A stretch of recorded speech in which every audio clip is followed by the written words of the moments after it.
Pro opening.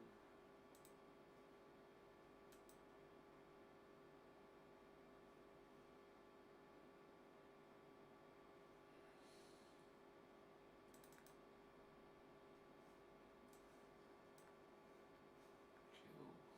Like that. What is?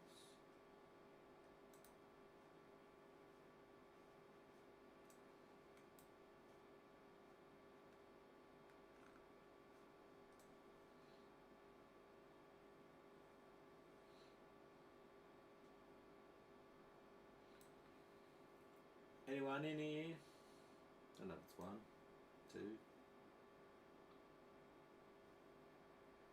Hello, hello. I'll go to the actual YouTube stream.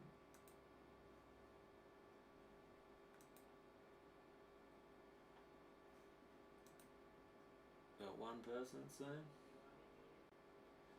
Okay, mute that one.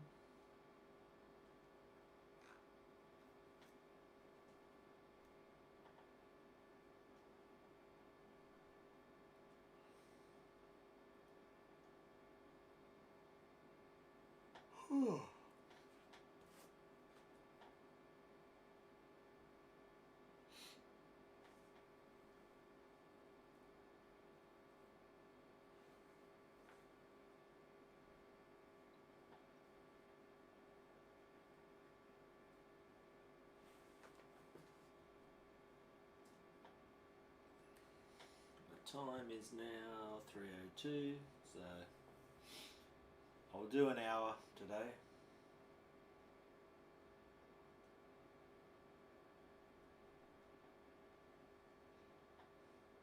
See who wants to jump in. Looks like I've got one watching. If you want to sound off. How's it going? One watcher.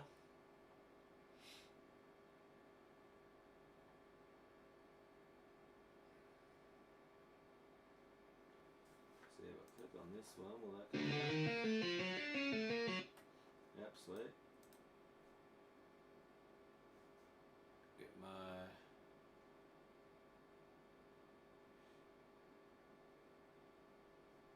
Yeah, it's pretty quiet. Can you hear us? I'll bring that up.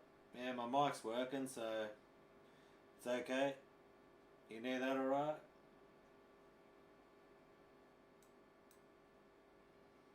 Yeah, it's hitting about not too bad levels. It's at about 25, 30 maybe.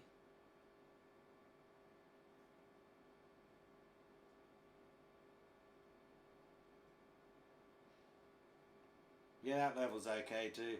I was talking pretty quiet before. I was just like, yeah, let's see. Like, it's a bit quiet on the talking. Got 3 in here. How's Canada doing?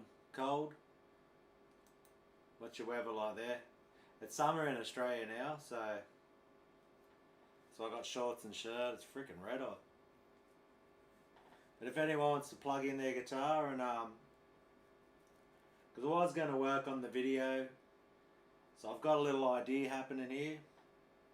I was either going to drop it today or tomorrow, but I thought actually this little pattern that I've come up with. Today what we're going to do, because through the week I had to go after work, and we even touched on that. Was funny one too, because it like it's summer here. I do physical labour for a job, and someone put a comment on the last live stream going, "Am I drunk?" Like, what? And like with a question mark. So I was like, okay, I'll give him an explanation and say, look, yeah, not drunk, mate. It's all, just tired after work, lifting heavy stuff, you're sweating, but I'm still trying to push myself to play, and I thought it'd be cool just to live stream to show what it's like when you're really tired and you're not always at your best. Sometimes you can make mistakes, it's not the full polished. And so I explained that to them, and then they're like, oh, I'm sorry I hurt you. You don't need to justify yourself. I'm sorry I hurt you. And I'm like, Now, you didn't hurt me, mate, but you asked a question if I was drunk, so I thought you made an assertion and an assumption, and so I was like, okay, I'll address this assertion, I'll address this assumption.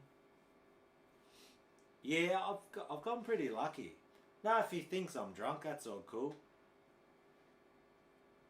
I get that I sound like I'm stoned, and that'd be okay, because I used to smoke weed for years, which I don't give a shit. It's all good.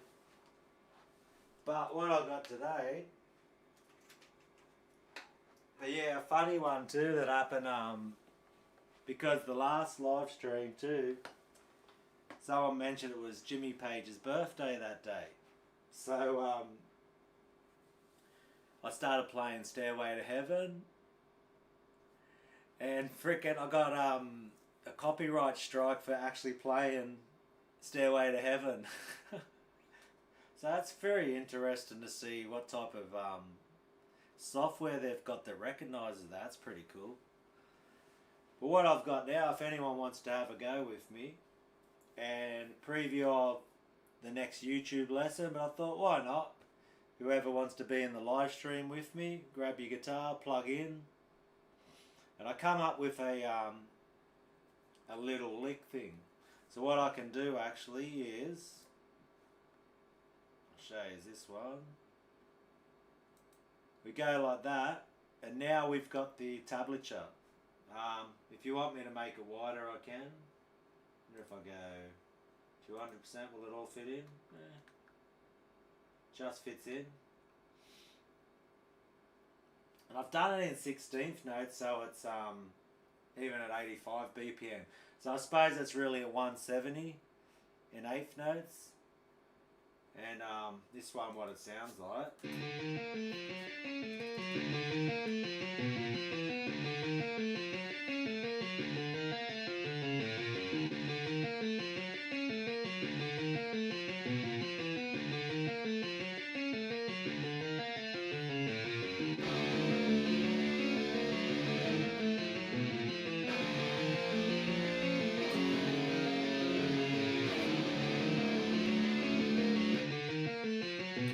So yeah, anyone wants to try learn this, get a bit of a live lesson session. I'll go back to my camera. So yeah, if anyone's down for that.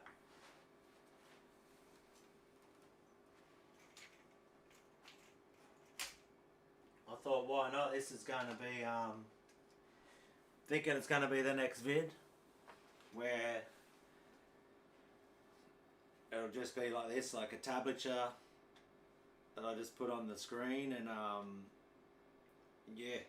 However, because normally what I'll do when you'll just chop out where the tab is, and I try to insert that in the video. And this is the, I don't know if you've got that, Jay, the Guitar Pro. I think this it's Guitar Pro 8, but I had Guitar Pro 7 before this, and I'm pretty sure it should open up on like earlier forms of Guitar Pro. So yeah, and that's this software program where, you know, if you've got it, then you know what it is. You basically, you can speed it up, you can slow it down. I'll even go back to it again. So with this thing, what you can do, I can just like highlight, say, I just want to do this section here, because this part's been getting me a bit, and all I want to do is loop that section.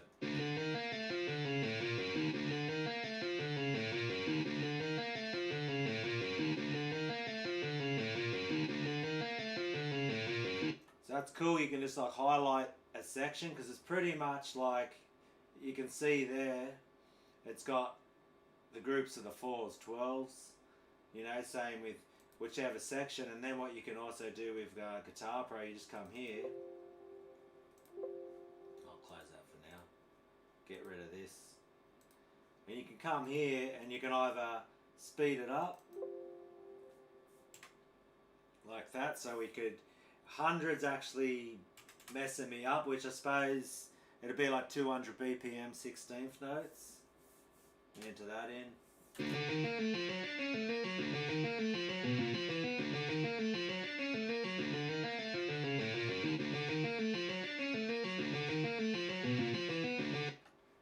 out if you want to learn this one. So that's why I was going to drop the video today. I was going to drop it today, but this little lick that I've come up with, it's where I shift down to the lower section is definitely giving me a little bit of, it's challenging. And so I was like, you know, I might have to work on it a little bit more. Because I just come up with it last night. Put on a click track and go with you. I keep pausing until I get it.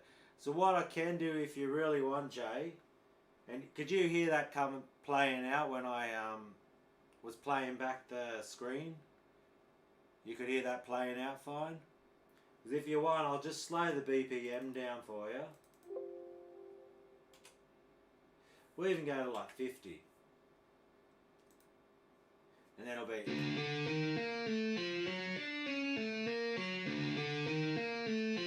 You can put on like metronome to it if you want. If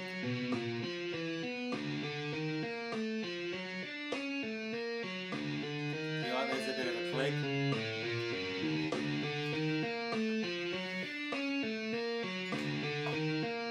You can see when it's gonna... I'll put the screen back up and you can join in with us.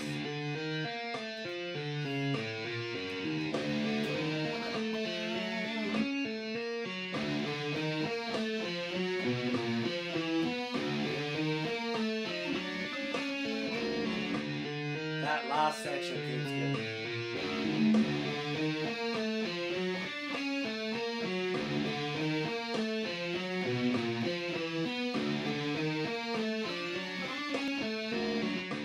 I'll keep messing that up.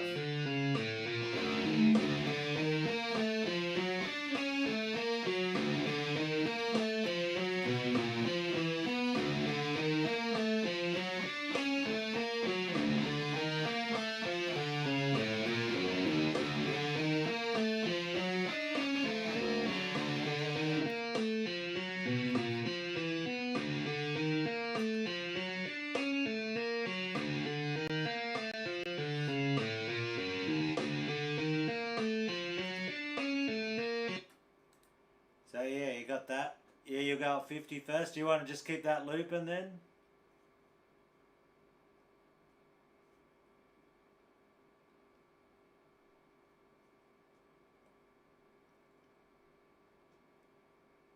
Yeah, you can drop the speed without changing the bass tempo. Oh, is that you got to click there or something?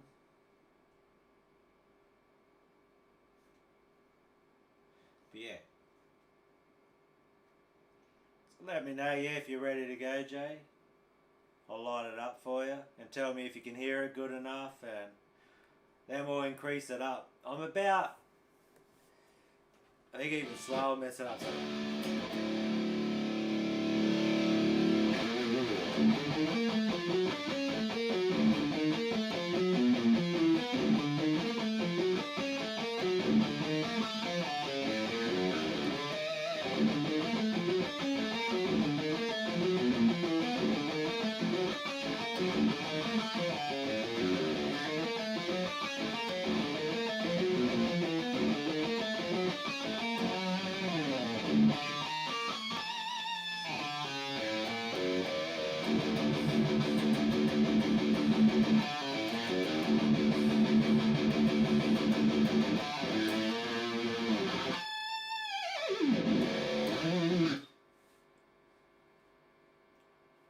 So you want that, get the screen back up, Jay?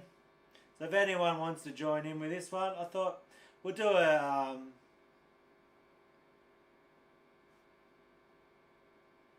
have to give me, no worries, no rush, bro.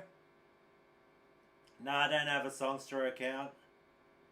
I'll put it back on for you, bro. So that's what we're doing today with this live session. It's almost like practice.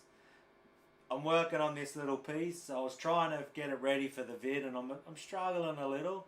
So I thought, hey, I'll get it cracking and you can jam along. So it's going to be in D standard tuning. And then, yeah, I'll loop this over for you so you can have a go. I thought, why not? We'll do a live stream practice. So join in. That's what we're doing today. And no Songster account. Sorry, I've never even heard of that. So we'll light this back up again. Crack that going.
So yeah, how you going with that one?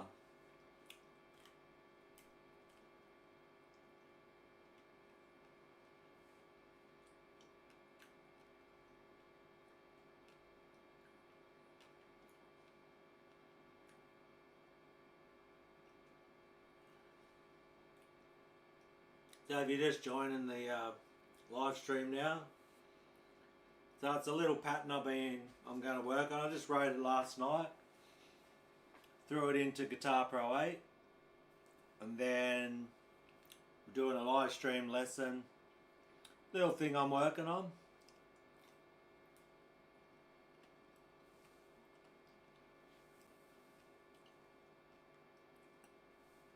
A bit of a preview of what's to come tomorrow.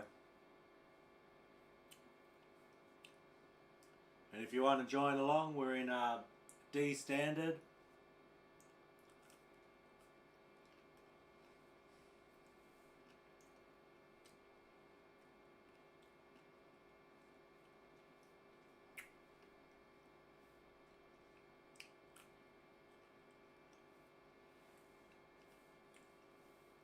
If you have this program too,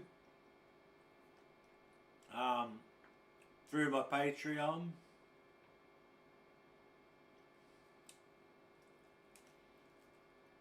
I'll go. It's messing me up, eh? But that's like, I made it to make it harder for myself, to challenge myself.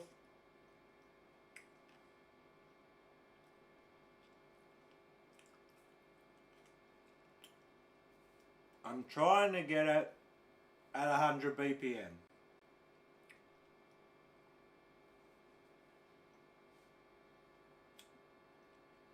So everyone, like, that's it.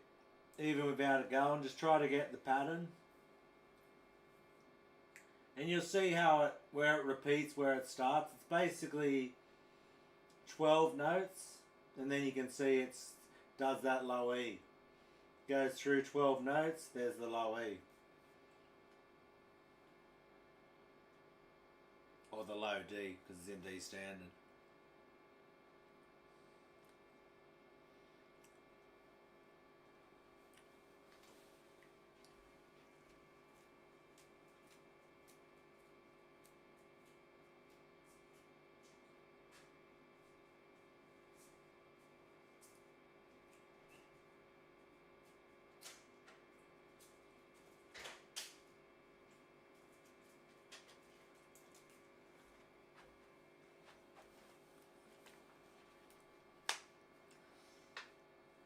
Oh damn. Had a bit of chocolate ice cream, and now I've got it on me.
Yeah, definitely, Jay, when you're trying to learn other people's stuff, it definitely doesn't make it easy. So what we'll also do too, while we've got this going, is we'll talk about also where you're putting, what fingers that you're actually using when you're playing it. So what I'm doing is, when I'm playing the first note, I'm like, normally you'd cover your 4 frets, and so what you do is you got to go, you do your 3rd finger on that 10th fret,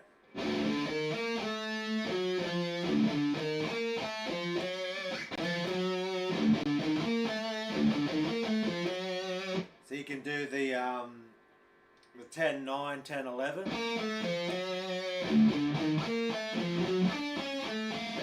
And then you do like a 4 finger covering the 4 frets there. So your fingering position is going to help you in this one a lot too. So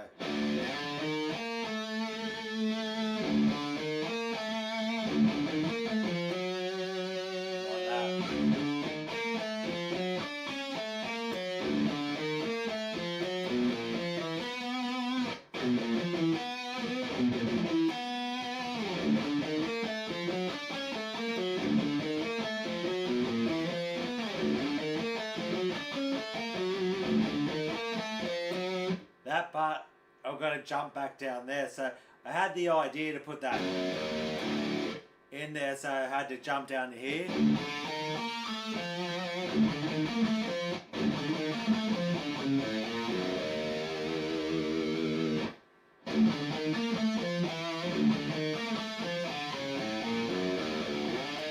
Then up to to that part again. So that jump to there. So the from the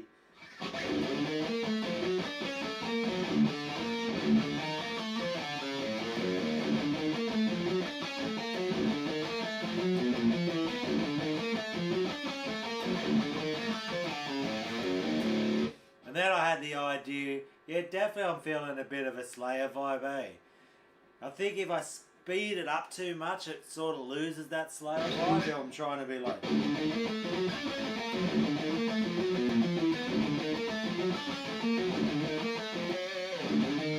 Mess it up.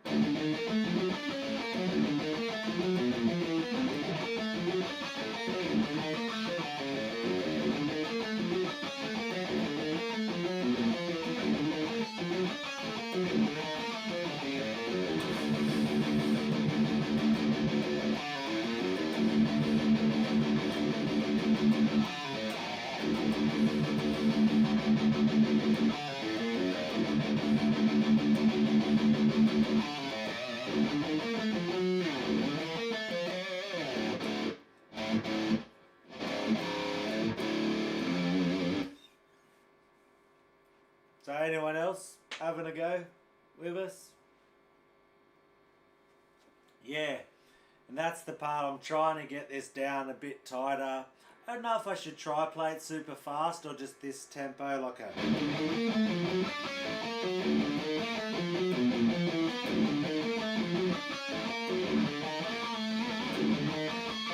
That part's getting me too because I gotta do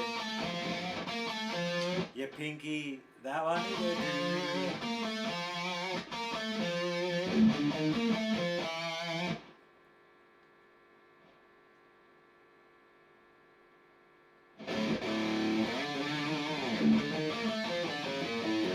That part jumping from here.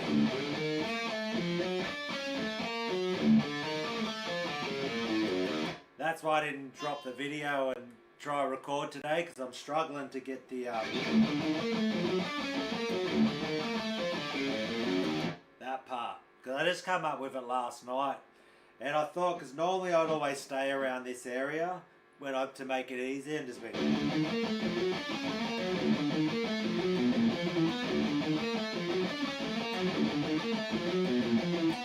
so if I'm just staying here I can definitely get a speed happening, but if I have to jump down to there, so I can get that into it, that.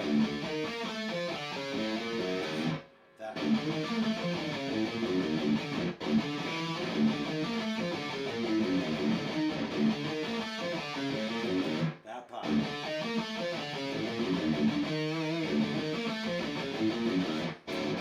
I'll throw the tabs back up again so everyone else can have a look at it.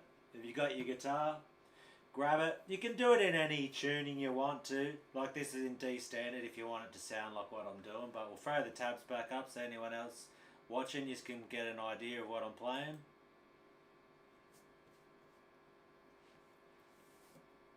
And have a go trying to figure this little pattern out. If you're, and also too, if your fingers are flowing or in your own sort of like to your own notes or feels more comfortable grabbing a different note or you like the sound of it like that, then there is no rules once again where we can just grab whatever note you want. It's very loosely based around this idea.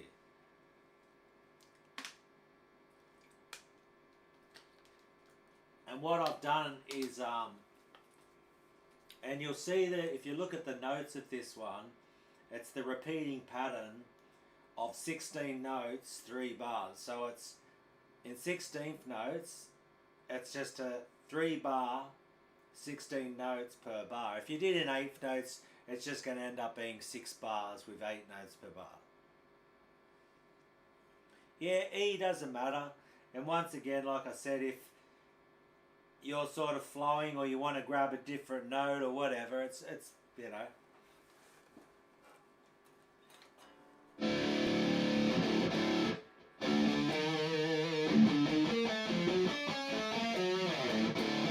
So you ready to crack up that tempo, Jay? Because it looks like you're the only one having a go at the moment. I think old Goat was having a go. He's like the string skipping. So I think we got old Goat and Jay having a go. But I thought, yeah, why not a cool, different type of live stream today, where it's going to be about showing you how I'm trying to get a riff down for a future video, bit of behind the scenes sort of style, just a bit of a hang. Practice with me, so you're almost getting a bit of a lesson in a way too. Live style instead of, you know, when you watch a video. And so the fingering, how you're doing that's going to make a difference, using all 4 fingers.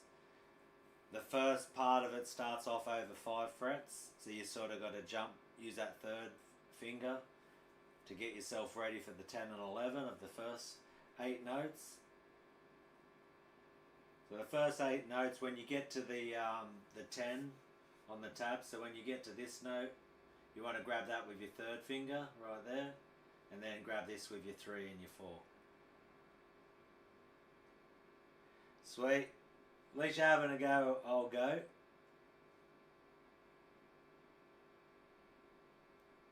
It's all it's about, eh? You're just having a go. It's what you got to do. It's not about, you know, if it's pushing you out your comfort zone, wherever you're at. Like I said, if there's certain parts you're struggling, you could throw in a couple more open E's. Maybe you'd go, you know what, I'll sort of just grab 2 notes or 3 notes out of it. Because even if you're not doing everything exact note for note what I'm doing here, then it's still just got that flow of just its 16th notes. So it's just a consistent, you know.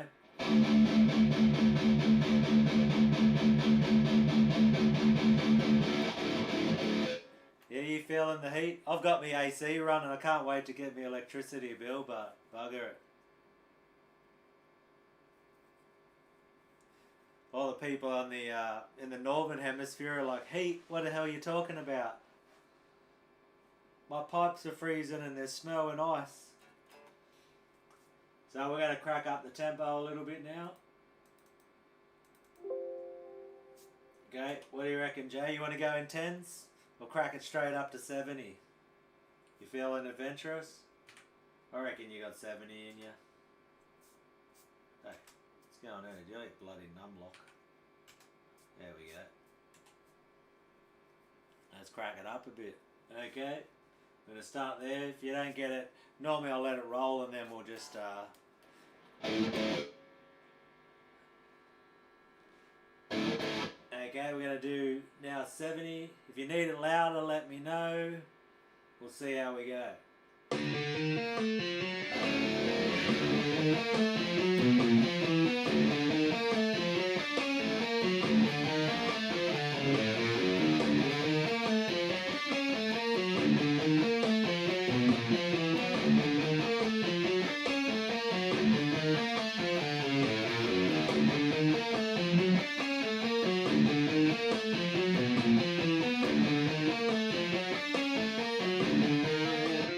Got a jump.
it up. Oh, fucking hell. Don't worry, I just forgot me notes then too. I've been playing it a little bit since last night, this morning. That's why I'm like, I'm just not up to speed yet. I think, what's the temp here now? 34 I'll go. They said 35 today, so yeah, 34. For the Fahrenheit people, that's just in the 90s. Somewhere in the 90s. What do we got here? So we'll crack it up a bit. Okay, we'll go 10s at a time then. We're going for 80 now. Why not? Let's wind it up.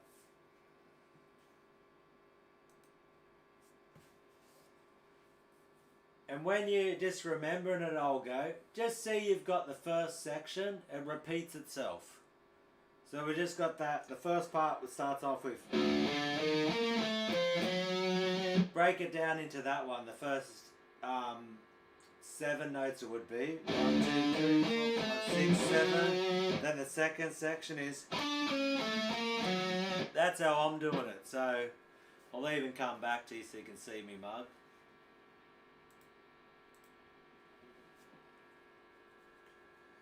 So what I do when I'm playing this one, right, I see it as like the first section is 7 notes and then that's 5. 1, 2, 3, 4, 5. So that first, I see it as like the 2 sections there, so. And then you play the same thing again. And then all you're doing here is like 5 notes again.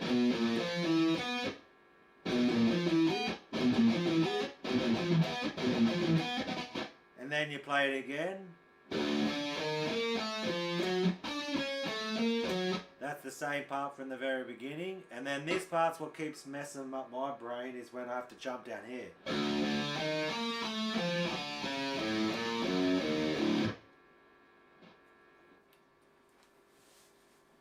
Yeah, like even if you just drop one of the bits, say you start off with. 1,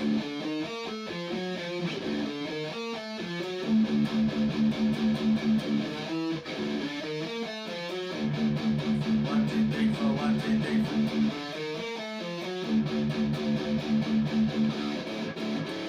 You could drop parts out. As long as you got that 1, 2, 3, 4, 1, 2, 3, 4, 1, 2, 3, 4, 1, 2, 3, 4. You're still getting that the vibe or the feel of it, you know. It's just the only part, and that's probably why I thought, you know what, I'll do a live stream showing that how I'm not always this one. I don't even know. I might try come up with something different for tomorrow, just a more simple pattern, because I probably really want to work on this for a week. I'd say where I can get it up to a good speed where it'll be.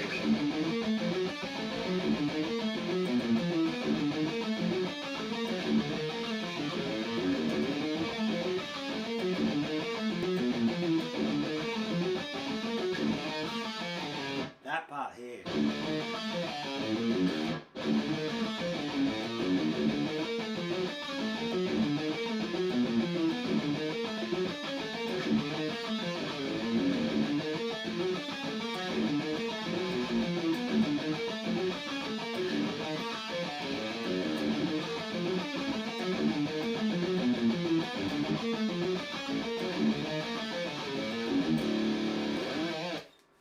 That jumping to their part is what's messing me up.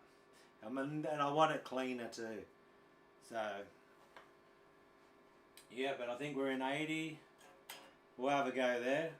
And that's what I like about this program. The consistency of trying to keep to that tempo is definitely improves. Yeah. Instead of that freestyle, I can sort of set my own tempo. I find that having these type of things to go with. So, yeah, we'll crack that open again. We'll get it going. If you don't get the first when it starts, you just wait for it to come looping around again and you'll get it. And we'll just keep it rolling.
it's still got that old goat.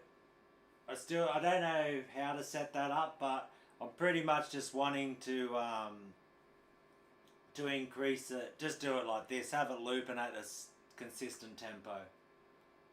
This one definitely does have it. I don't know how to do it, but for now I'll just use the way I'm doing it. What's up, brother? You want to have a go? Canal normal D. Maybe we'll say that one. But yeah, we're having a little bit of a jam session, learning behind the scenes. This will eventually be a riff that I put onto the channel. And just, yeah, put up what I would do is I'll just cut out this section. As you see what I do, I take a screenshot. And then all I'll do is bring up that, because I got all my photos here. Like that. I'll just go pictures, and then we'll go, just dial that one there. And that's what it'll come up with when I do it for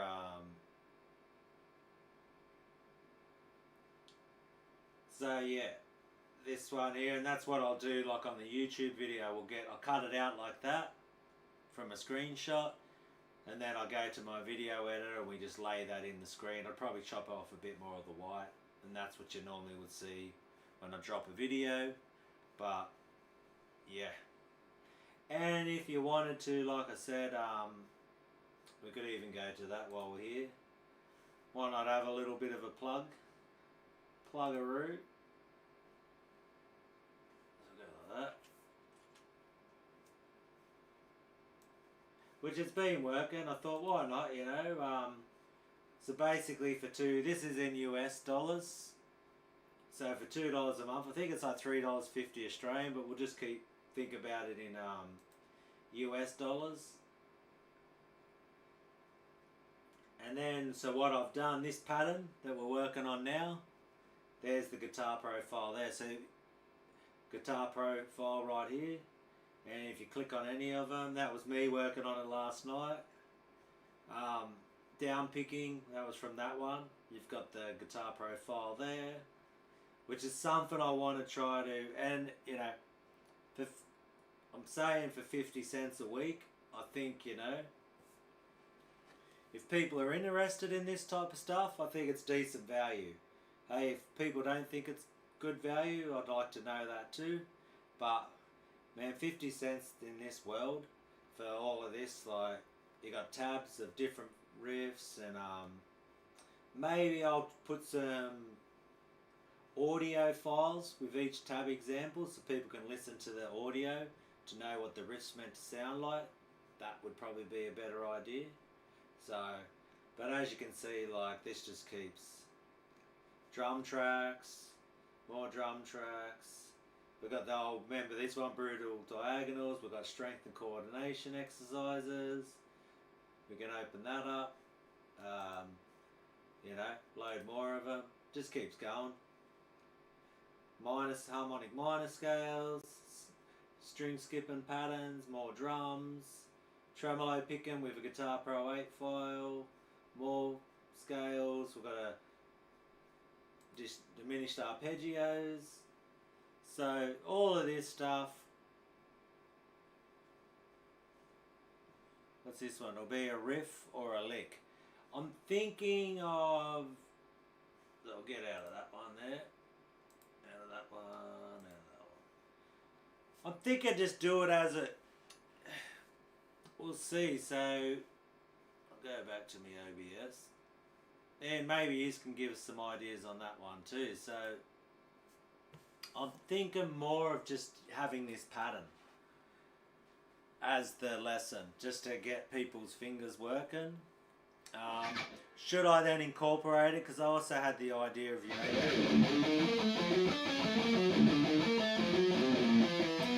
try to play it right.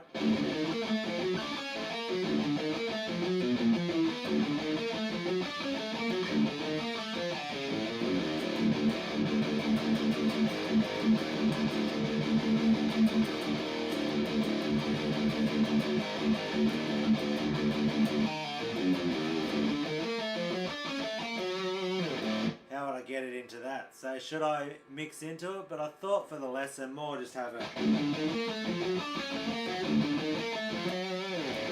Because also what I've had the idea of doing too, which maybe I should show that in it, is having chords going behind it, so it'll be...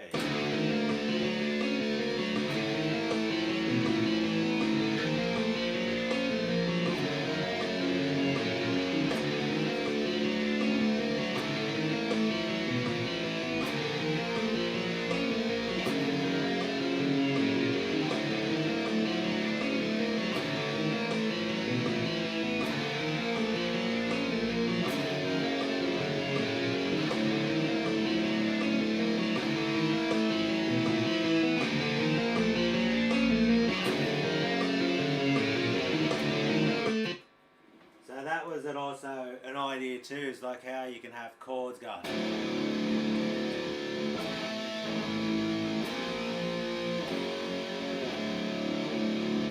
Which would be a cool idea as well, you know. You could also do it bit of Slayer stuff, like a more chilled. Should I do it at speed and do it more like a training? If we did some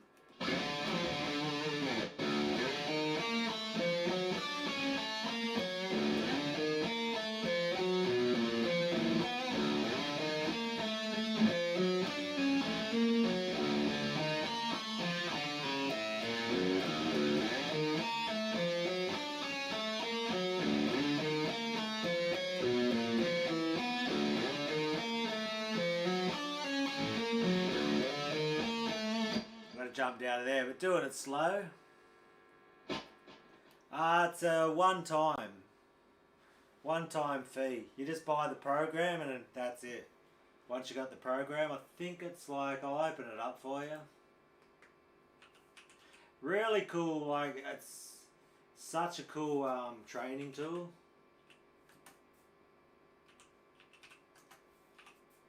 I reckon it's worth it 100%. So I'll bring the file over here. We'll get me OBS so we can get a screenshot. So here it is here. Buy it. So this is Australian dollars, I'm pretty sure. So that's like probably $40 US.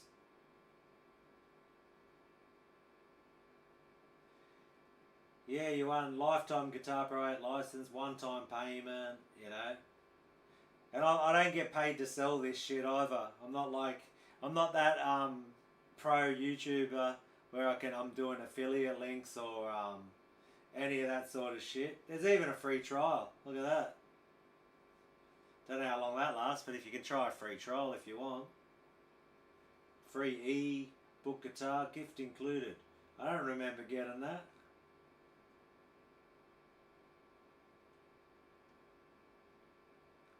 What's the upgrade? Oh yeah, so that's another thing too. So if you have Guitar Pro 7, it costs $34 to upgrade it. Oh, there you go. Old Goat's up on the frickin'... There you go, mate. Get 5 mates. Old Goat's all over this stuff. He takes his Woolworths vouchers and gets his cheaper petrol.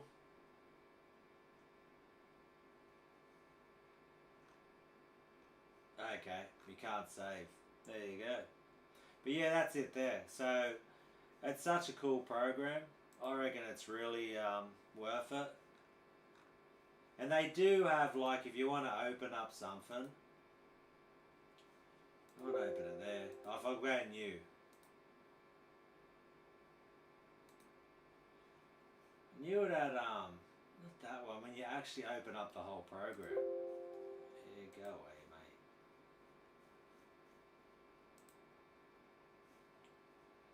I don't save that one. So if we go to, I don't know how good any of these ones are, but it's got lots of examples. My songbook. What do they got? Oh, they got Sum 41 and the Beatles and REM and Santana. Got some Van Halen in there. Gaspar. Santana. Oh, there's some Metallica. Fight Fire with Fire. Look at that. They got that. Tab books. So we got some Metallica in there. We got some Pink Floyd, Hendrix. Looks like Soundgarden, Weezer, lots of Santana, Queen, Nirvana, Red Hot Chili Peppers. Nothing too extreme. I'm wondering, I think other bands do have some Guitar Pro 8 files. There you go. Old Goat knows what it's all about. Heaps cool training tool for sure. I only got it last year. I think it was. It might have been the year before. I started with Guitar Pro 7 and just upgraded, and I think it's going to be definitely part of the channel moving forward. Yeah, I think it's just going to be for teaching guitar. I would say that Guitar Pros, because when you're trying to put tabs on a screen, it's okay, but then you got to stop and replay and all of these type of things, and I just really think that the fact that you can open that up there, like loop certain sections of it.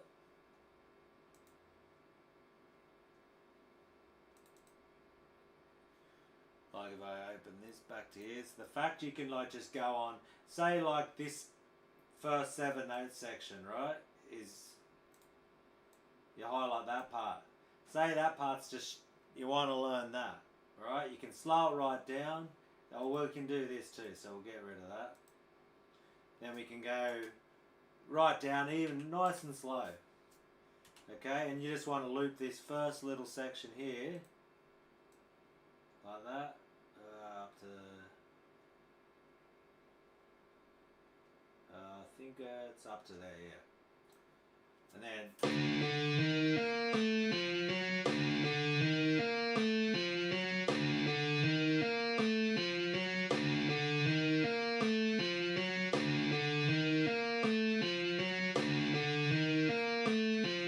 so that's a cool feature, that if you're struggling with a certain section, because I was actually, like, I've made this and I'm struggling with this last section, this part here.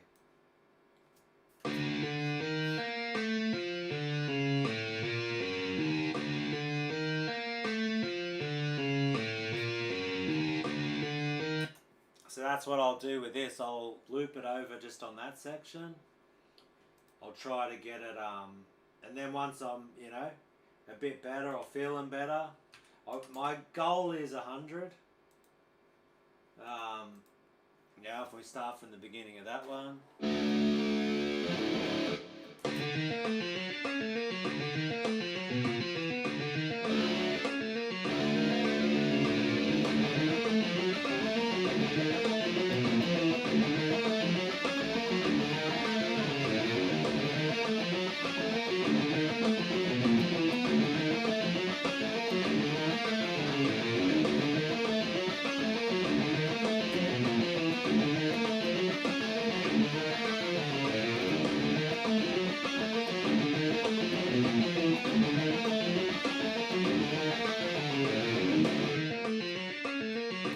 So I'm a bit rough, pretty rough on that one.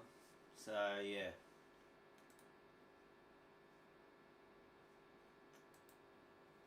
That one's a tough one. So that was one, you know, I'm working on. So I think we've got the idea of that. We may as well throw up some more. Oh, now. When did I start the bloody...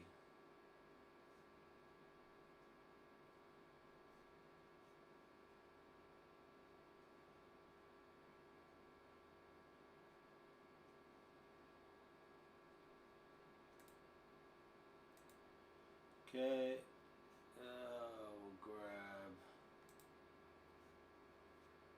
like that. What can we grab? We'll open something. I'll do diminished. Like some I've even looked at before. Corpse, Trill Lesson, Death Grind. What the hell is that one? There we go. We'll crack this one open. So this is one of those ones where the timing, let me see this.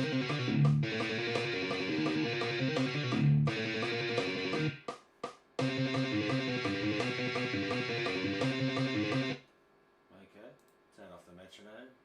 I don't think it's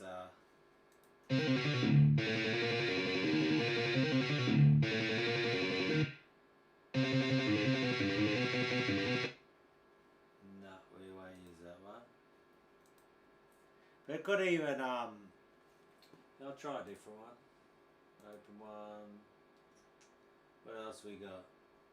Yeah, diminished sweeped arpeggio. So what's this one like?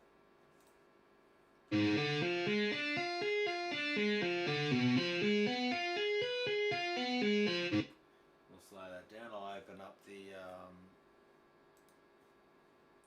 we'll get that. There's another one for you. It's in standard tuning. So we'll slow it down. Let's go. I'll do a 50.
So that's what it sounds like. You're gonna have just to start getting the fingering pattern of that one.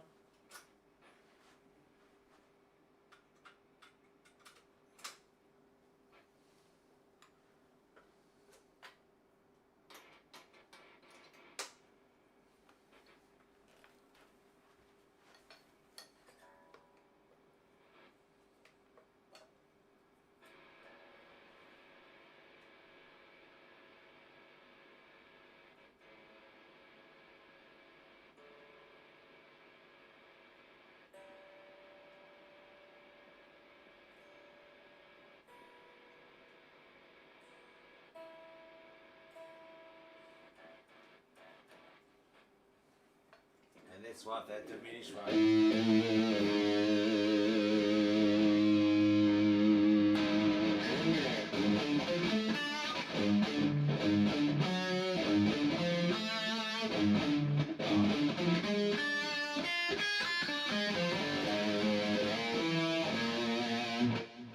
Then what am I doing there?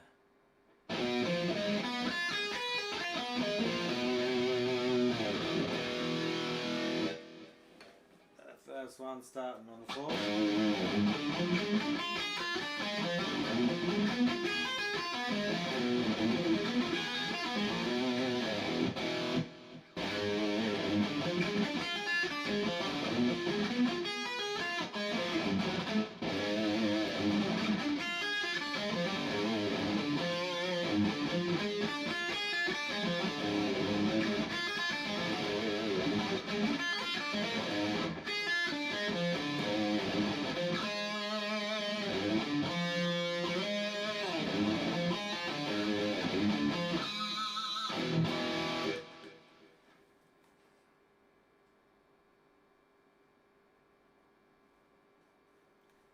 Okay, so there's an arpeggio.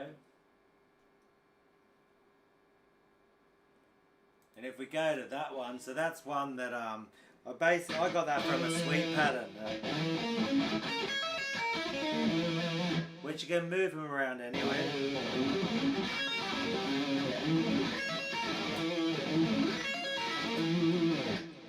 Or you can do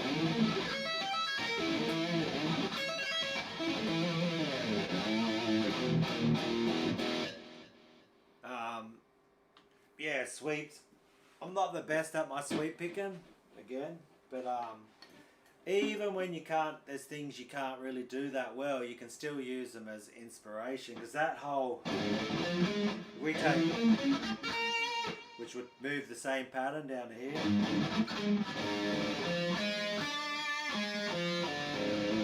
and then I'm like a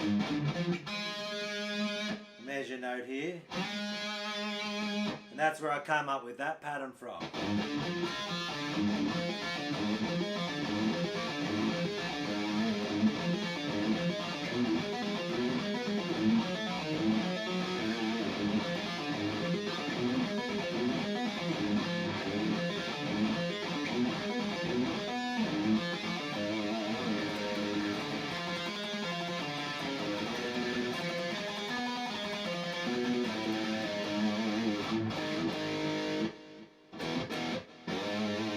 Come up with that type of thing, you know.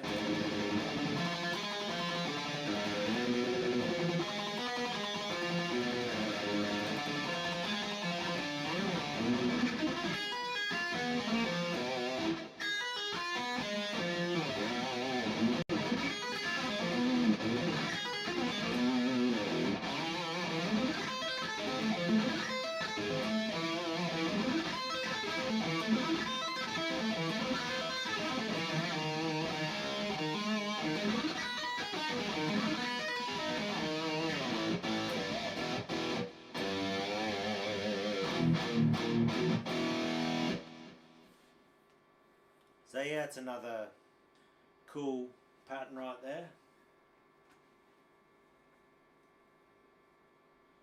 Some sweeped arpeggio stuff.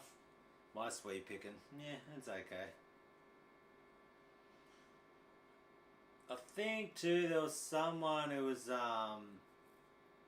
one of the shred little videos I was doing. And that was one I get asked about sometimes too, where it's it was this pattern I think I did. Just a good stretch, like a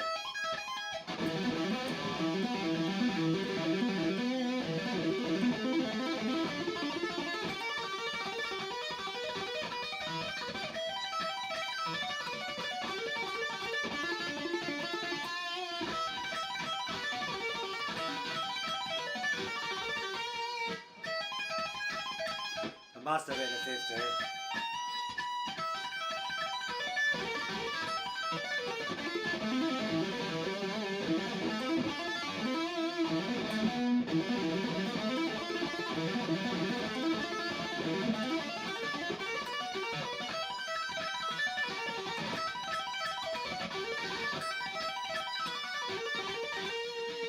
I think it was that one.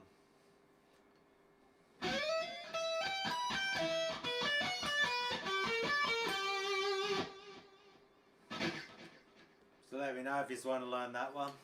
You want to have a go at that one, Jay? Or I'll go? Or anyone else in the chat? Or in the live stream? I suppose you're in the chat. Nice little stretchy one for you. Doing a bit of legato. Or another one I always use a lot.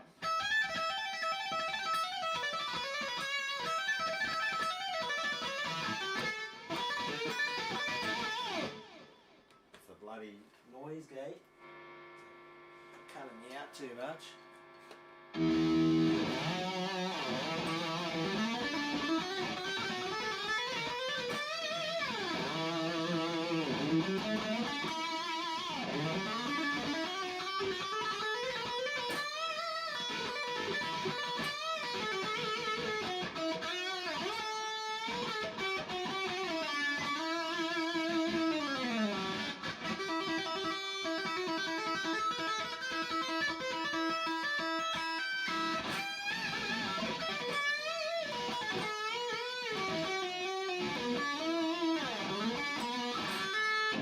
Oh, I better not play a cover.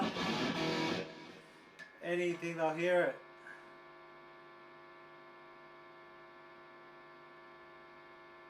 Yeah, righto. You could even use parts of them if you don't use your pinky. Like you could use the first notes of.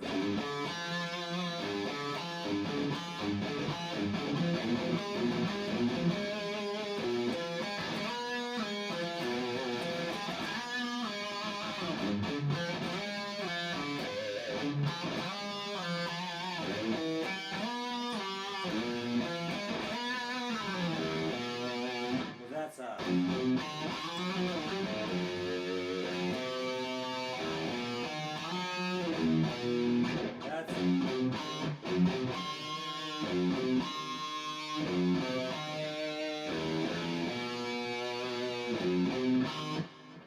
would that be like that?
You want to try that one, Jay?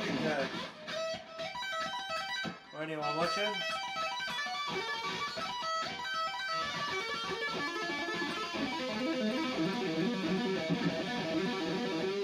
Oh, a 7-string there.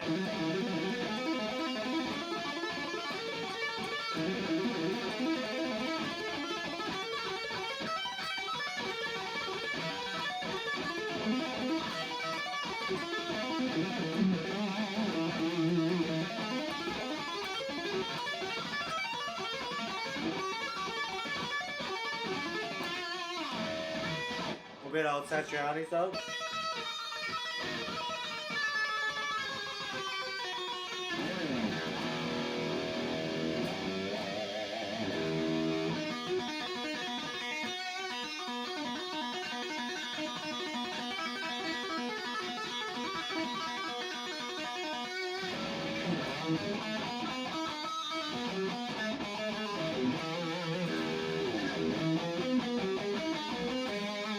That's not bad in E too, that riff, is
That's the way.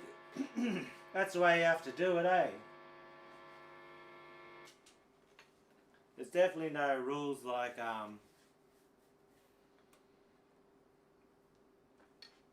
move it around, adjust it. So I'll put that one. What else we got there? We'll see if I'll throw something else up we got.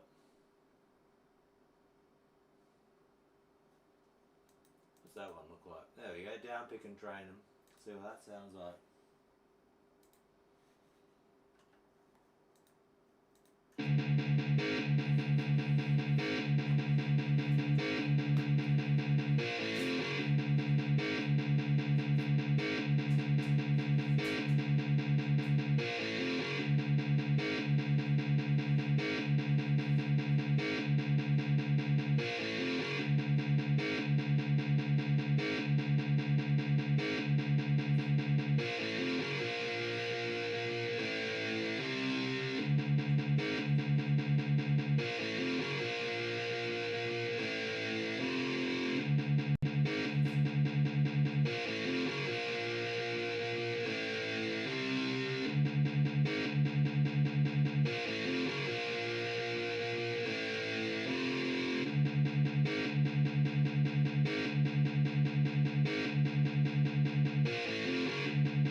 Oh, I think I hadn't even bloody put that up. So that was what I was playing then.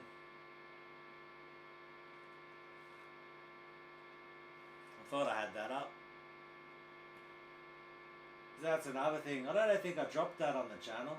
It was like a little thing I created. It's like a little down picking thing. I wonder if I can change that. Alright. Bring it up to bloody standard tune it again. No, don't adjust fingering. Keep the finger on. Thank you.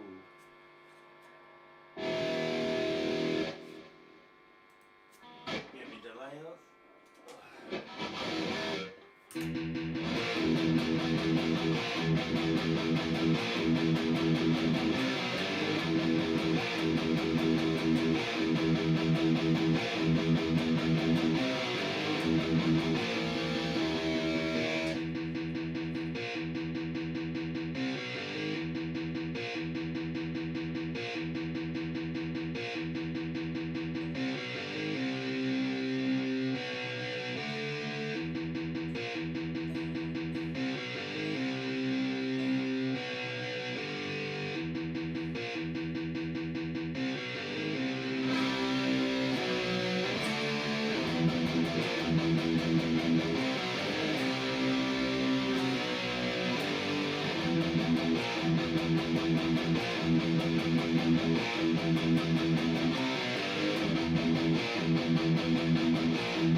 then, you know, if you had this program, which I'll crack that open again.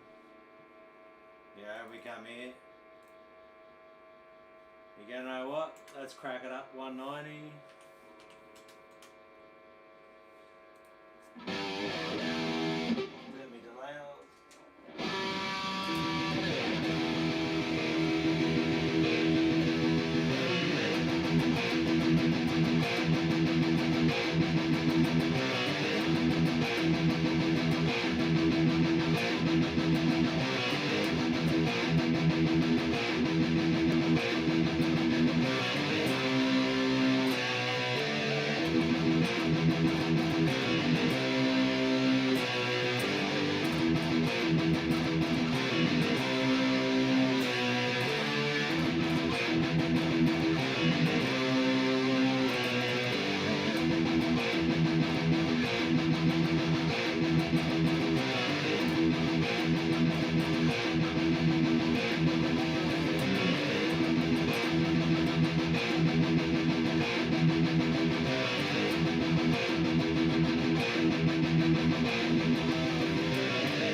So you can crack up the tempo.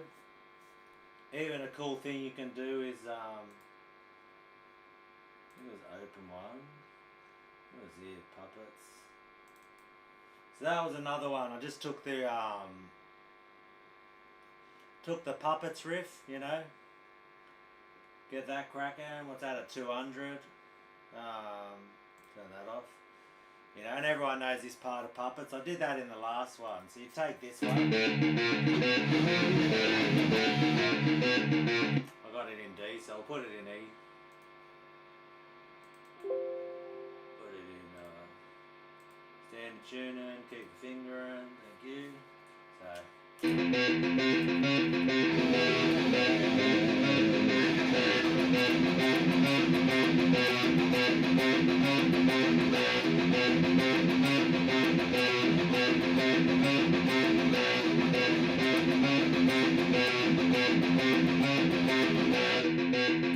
say you would know, struggling at that part in puppets, and that's part of the one.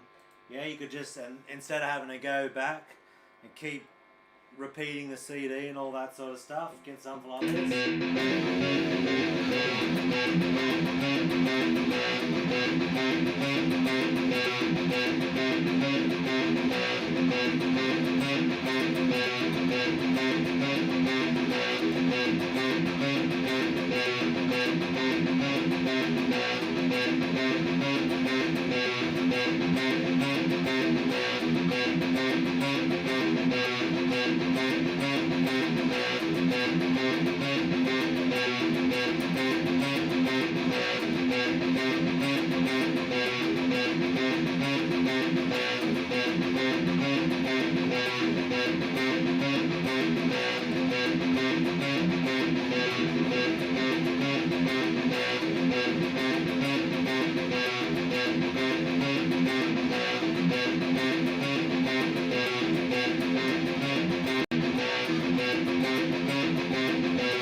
just get something like that rolling. That's definitely going to get a bit of that.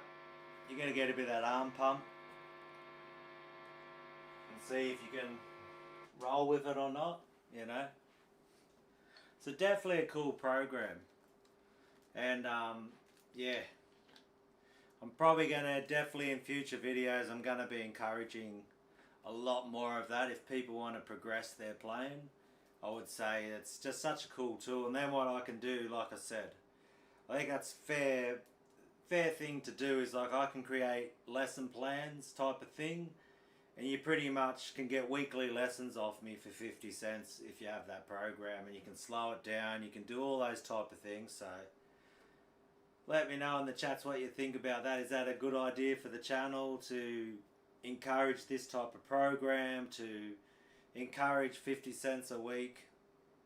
I'm I'm definitely thinking like, you know, I can make some money, man. I can make 50 cents a week off people. But hey, like, you know, I'm actually giving lessons for $40 an hour at the moment. So I think for me to sort of have ideas, or each week, each video that I make is going to have an accompanying Guitar Pro 8 file, or around that idea that you can practice.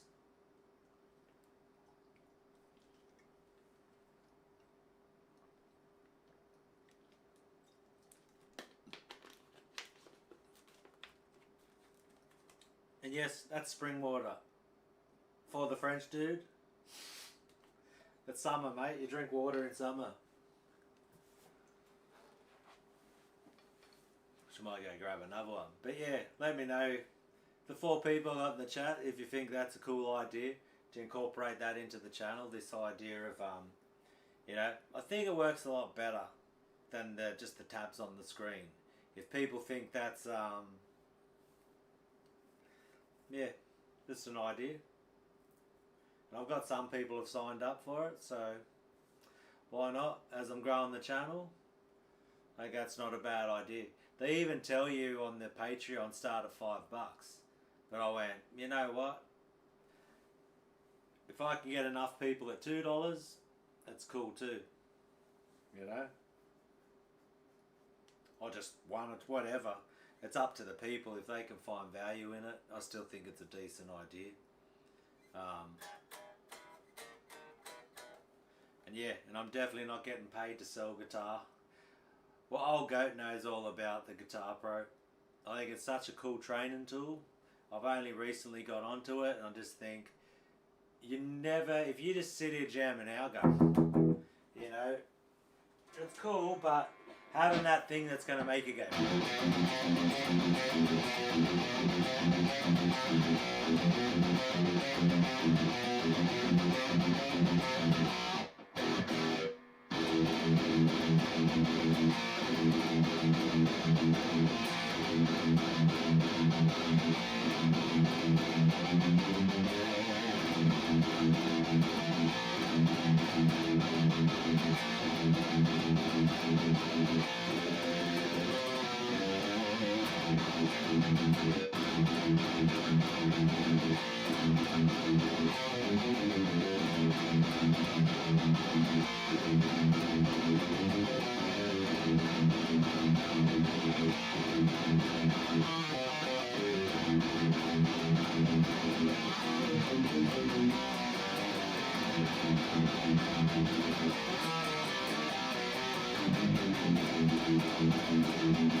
Yeah, trying to get a part down, move to another part.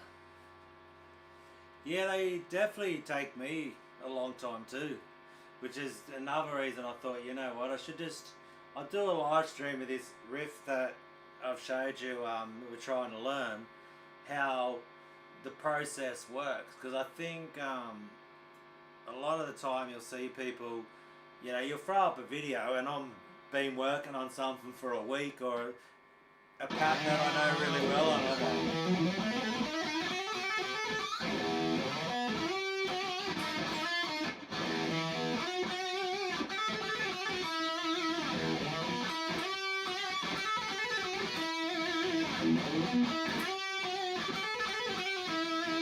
say, like, you know, I work on a little pattern like that, and I just keep working on it, get it down, you know.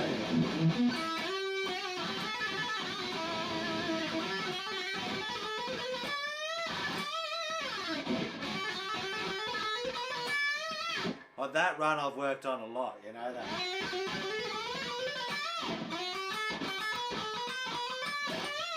And do it legato. Do that one lot. You could do all of them one lot. Did two on that one.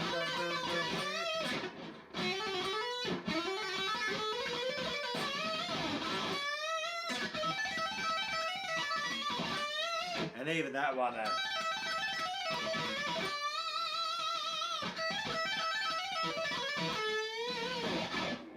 Oh, I've got no delay. It's always better with delay when you do legato, I swear.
I'll grab a Floydy guitar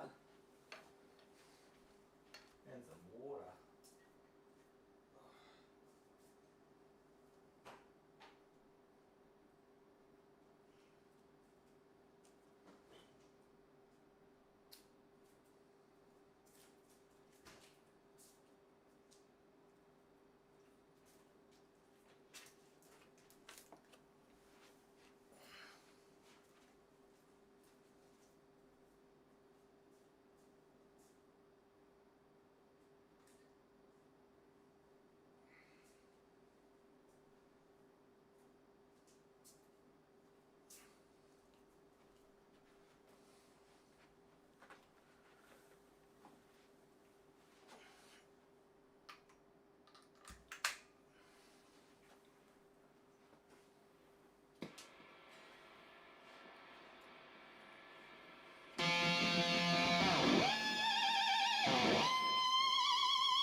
It's D standard, brother. I would play a cover, but last time I got copyright strike.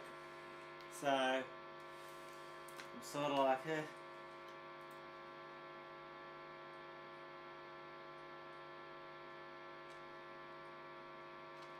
So I'm just going to riff out. I might work it sort of in there, like some scales of Sepultura.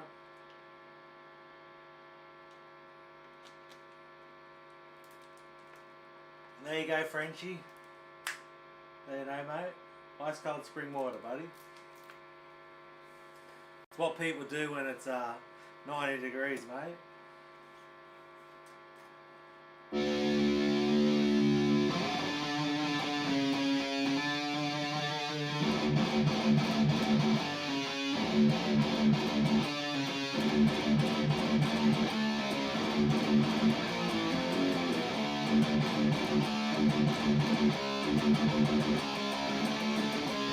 I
don't know how it works, eh? I don't know if you can explain that to me, because every time I play a cover I get copyright strikes. So are they allowed to? Is it like a fair use? If someone could explain that to me, how do people get away with playing copyrighted songs on YouTube?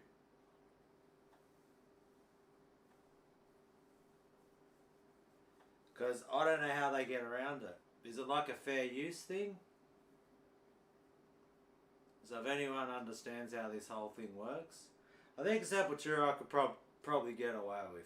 I think metal you tend to get away with a lot more. It's normally when it's the bigger songs. So.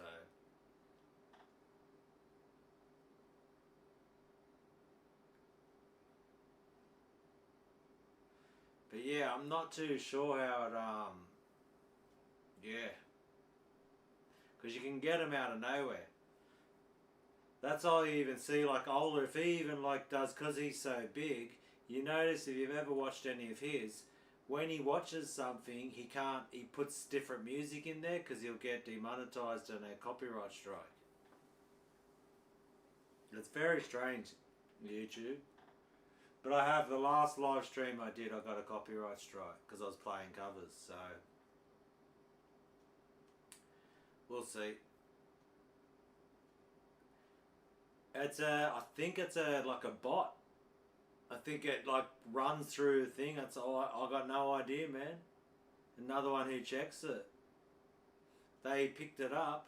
Do you know what I actually got copyrighted? They said I was playing the live version because I was riffing it out. So I don't know how it works. Is it a bot? Is it a person watches your whole bloody video and then says, "Yep, I recognise that one"? I got no bloody idea how this works. But yeah, here's what it is, mate. Yeah. But I'm just riffing out anyway, so nah. I don't know if I'll ever be doing covers or lessons of covers on the channel. I don't know. I'm debating that one because it's more like probably would make the channel grow more if I'm like, you know, this is how you play certain cover songs. We'll play one then. I don't know heaps of covers either. Like I know bits of songs. If I you know, one of my favourite is.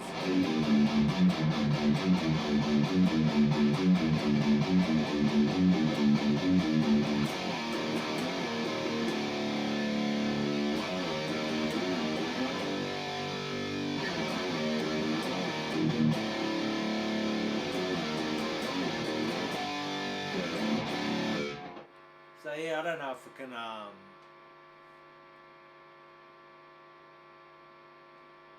yeah, definitely what I want to do is encourage. I want to encourage people to start playing original stuff because I think, and this could be like an old man rant right here, where I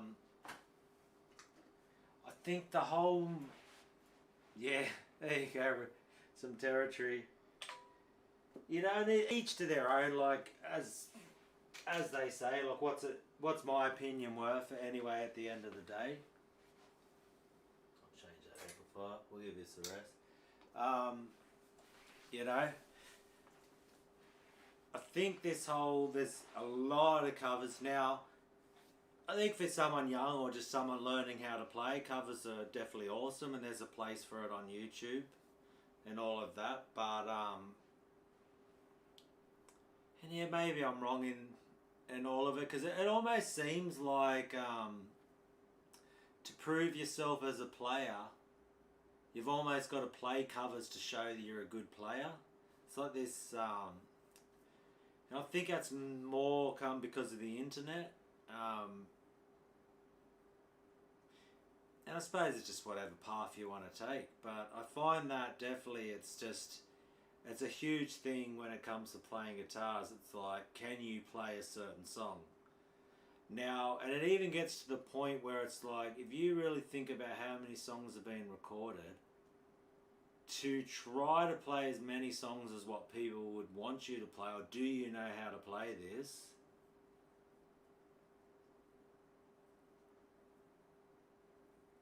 Yeah, he's a good one, the Suffocator. And he plays all covers. His whole thing's on covers. So,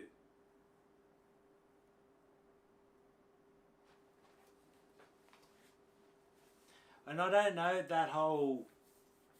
And he doesn't even teach anything, does he? He just plays like, I see like he does the two.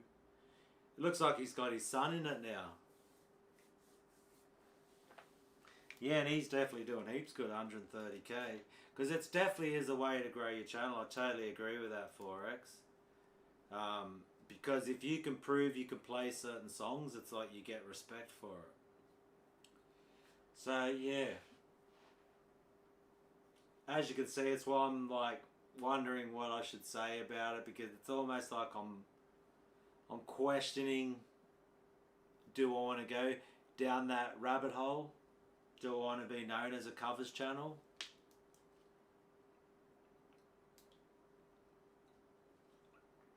And I think what I've tried to do since I've started my channel, and I wonder how long's the Suffocator been going? That's an interesting thing too. Because he definitely gets lots of views. And nothing against people who want to do that, and that's their direction.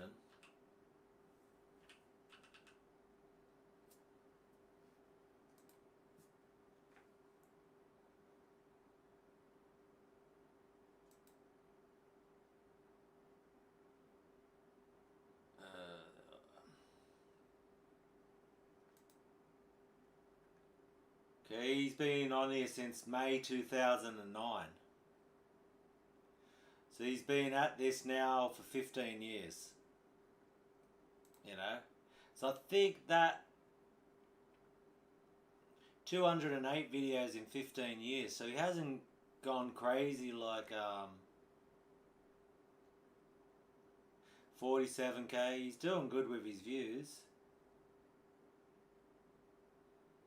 Saint Anger versus Super Collider, 53, 47, yeah. 7 years, 44k. So 15 years he's been at it. Looking at his yeah, so the Suffocator's been at it for 15 years.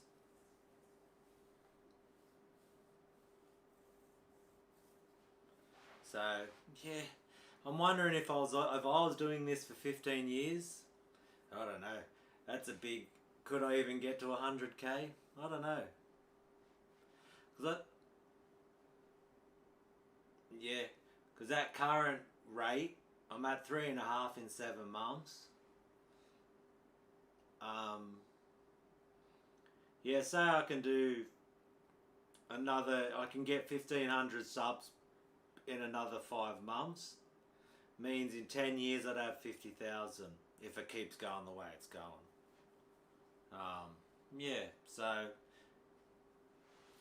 something, as you can see, I'm pondering that one. Still definitely learning on this whole YouTube thing, like what am I bringing? What should I focus on? How should I present my videos? Because sometimes my retention rate isn't doing too great. You know, what do people... I've sort of started with the death metal, easy death metal thing. I'm like, could I incorporate... Because I also think like playing clean chords and being able to master a guitar and clean and playing a variety of styles. But I think my core subscriber group so far has more been for the heavier stuff, the tremolo picking and all that sort of stuff.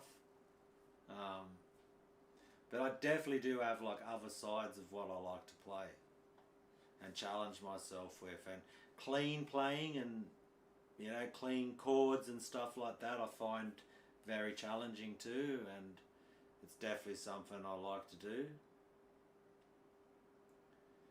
So yeah, it's definitely, as you know, a YouTube, a creator, trying to come up with the concept, a channel, how much editing should I do? You know, I think some people have done that, then they become more, you know, entertainment versus just teaching. There's a lot to think about when you're creating. Because obviously, I've even gotten, because it started off with just I got no idea, and I'm still in a little, pretty much in a bit of a winging it style. Like when it comes down to thumbnails, they say you should, you know, plan everything out, all this type of stuff. Got all my pedals still on there. May as well turn my pedals off. Alright. Oh.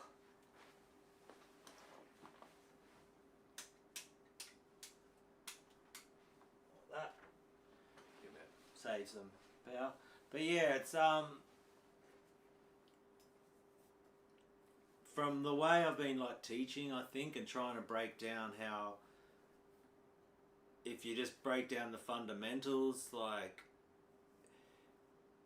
just patterns, you know, because instead of like always this to scale, because in a way a pattern's a scale, but what I've been trying to do is just go, okay, here's if you played it in single notes, tremolo picker, that type of thing. And that's working so far, but it's, for some reason, yeah, some of them, it's weird how some do better. Maybe I've got to plan it out a bit better, because most of the time I just hit guitar, record and just start talking. Have an idea, I always will come up with the riff idea, so I can tab that out, like what I've done today when I started off the live stream. I had like a pattern or a riff that I've been working on that I'm trying to get up to speed, and I would have been normally working on a video right now, but I was sort of like, yeah, I want to use this pattern, but I couldn't play it at the speed I wanted to present it on a video. But yeah, still definitely trying to figure out the whole, what are people, you know, and I think you keep giving people what they want, but it's, as you can see, like I can't even come up with the words to think about what am I even trying to do here, and that becomes definitely in a way a difficult thing, but just like a challenging thing. And it's like, would people want more entertainment? How could I do that? The editing, would people want more chopping and changing, a little bit more production value?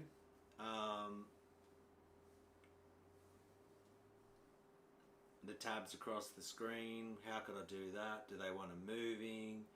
Because a lot of the time what I've been basically doing at the moment is, if you've watched any of my videos or enough of them, you'll see I start with the simple idea, and then I just go, okay, this is how I'd expand on it, and I'm probably being a bit, and then I just freestyle and improvise. Now, I think I lose a lot of people with that because they're not really.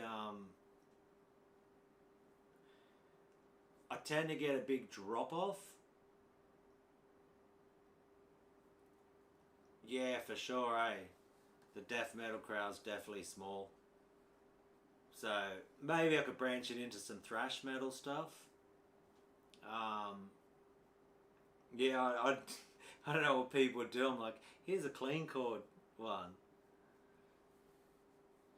But I think it could still grow. Like, you know, like I wouldn't think I'm not going to be as big as like no Jared Dines or something, but I'd probably take 10 years or something. But I think you could still grow a death metal crowd to like 100,000, as like the Suffocator. See, he's a good Deaf don't go the entertainment route. Fair, I'll go. Yeah, I think that's definitely what people are liking about the channel is just being straight up to the point. No bullshit, as we'd say. In Oz, you know, not trying to. I'm not a gear review channel. That would be interesting too, because once you grow, you're gonna have brands reaching out to you and saying, "Oh, can you stick this?"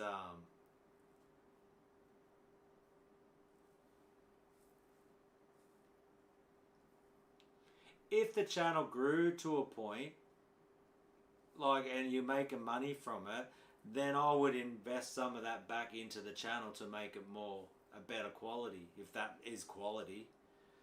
And it wouldn't be probably just probably be more how could you integrate more information into the video, like more camera angles, more close-ups on the hands, stuff like that. Like someone was saying too, like put a GoPro on the headstock and so it's looking down the neck. That'd be cool. What are we at now? Oh, that's some messengers.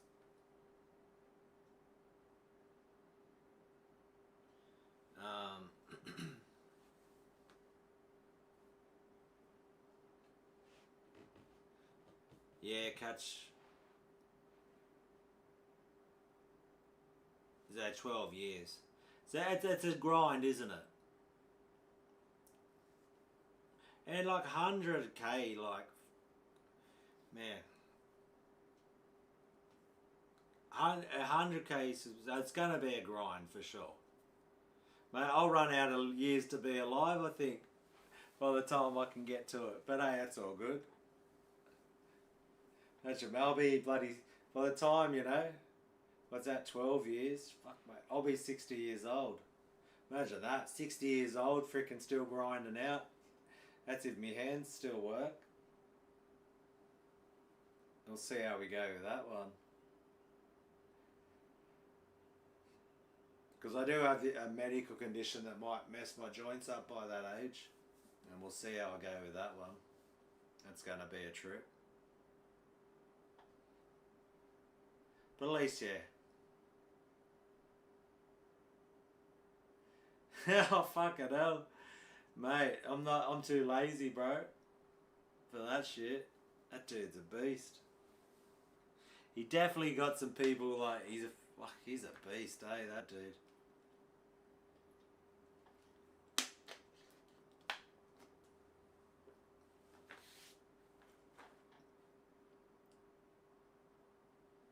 Yeah, no hitting the weights here, mate.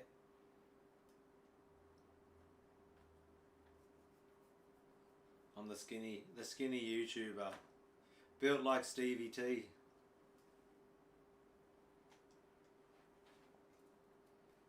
But yeah, a lot of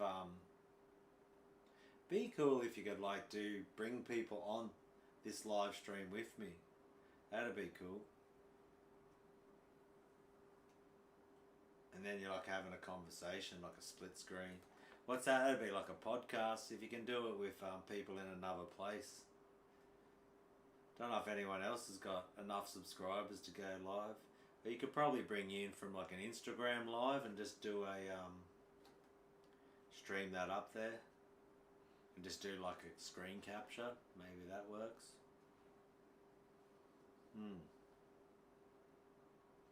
But yeah, definitely not getting ripped like way too old for that, mate. But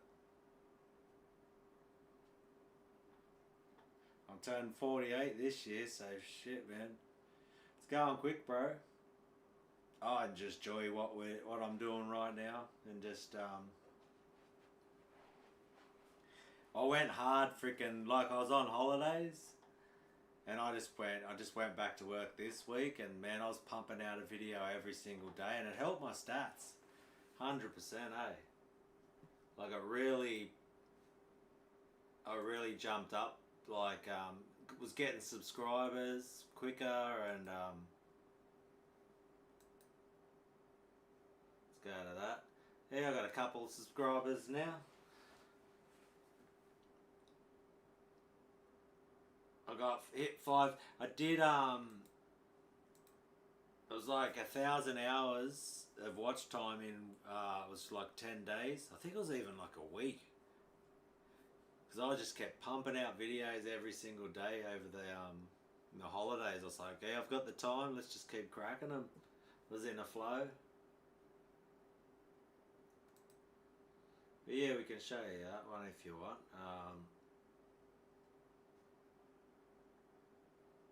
But they still, my videos, you know, I did alright, like, so I'll bring this over here as well. Open that up, crack that off, there's me Saturday live stream, get me OBS, turn that one off. So here's your stats.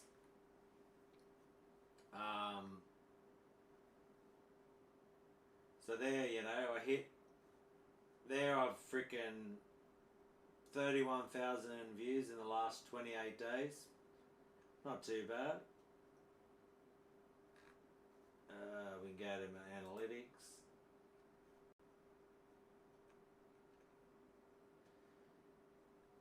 What is it? This one keeps doing good. Easy death metal patterns. That one that did really well for the channel. 36% view duration. You know, that must be the last 28 days. It's had 5,000 views. There we can see, this is the bit that's like I've got to learn how to fix. Now, the view duration, you know, that's bad. 22's bad. 35's, yeah, it's okay. 43%'s not too bad. I'll see more. So unless, so yeah, the average percentage viewed. So this one did alright, guitar, that's only hasn't got many views, but so it's not really a good one. Morbid Angel Style, that did alright. Whatever that is. There we go. So it seems this one did alright, 54%. Oh, easy death metal pattern string skipping. How's it got? Like it's. So that one's done alright. If I can get like 54%.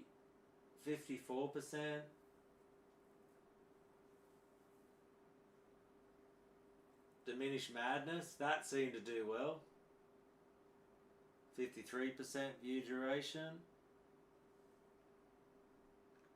So this is one, if I can figure out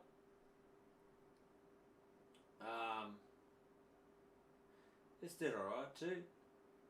72%.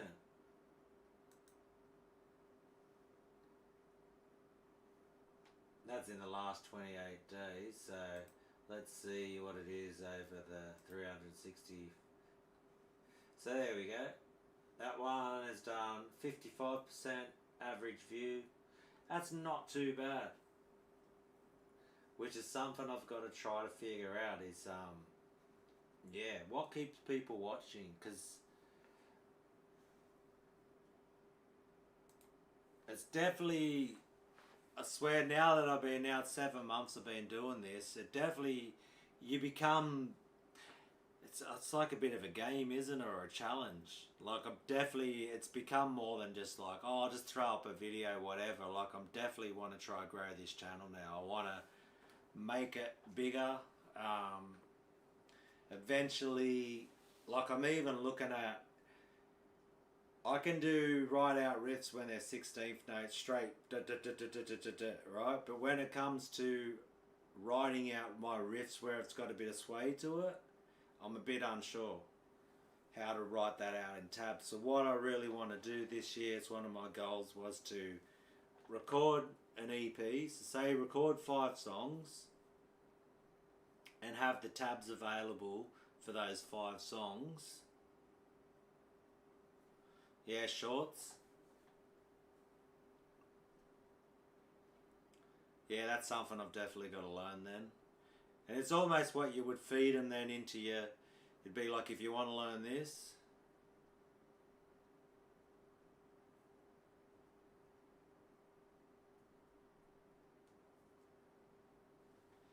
Yeah, what it's coming down to is... pretty much what it comes down to is this. So back to here, it's view duration, right? So I'll even show you some stat things, right? We'll go back to here. So if we come back in here, right, and go back to my dashboard, right, we take a video like this one, right, go to the analytics. Now what happens with we come here, right, this shows when people started clicking off. So within the first 9 seconds, I've lost 16% of people have said no. That might be because it's just like showing a preview, whatever. Within 30 seconds, I've lost 39% of people. So that's on a video that's got, you know, just over 1,000 views. That means I've lost 400 people within 30 seconds. By, say, halfway point, 37% of people are still watching. By the end, it's pretty much, I've lost, you know, only 140 people, 150 are watching towards the end. Now this is what YouTube looks for. And then so it comes here, right, the reach. So this is what YouTube, it's called impressions, and what this means is they will push the video, they will show it to 26,000 people on like the home page. And then what happens is, if people aren't watching it for a long, because the whole thing YouTube wants to do is keep people on this chat, they want to keep people on the YouTube platform. Now, see how then what it did, it just went over the last, it just starts leveling out. Slowly growing a little bit, but it's pretty much leveling out. A little bit of growth, but that'll almost stall out and say, this is as much as we're going to push this video. We're done pushing it. We tried it. People weren't really into it. You didn't have a good retention rate. You know, that's it. We're done. So that video then got 7 subscribers. Now if we go back, and this is how it works, right? We go to the content, next page, the best performing video that I have. Which pretty much what helped the channel get to where it is. Right. I will even go to, straight away to any, this one here, right?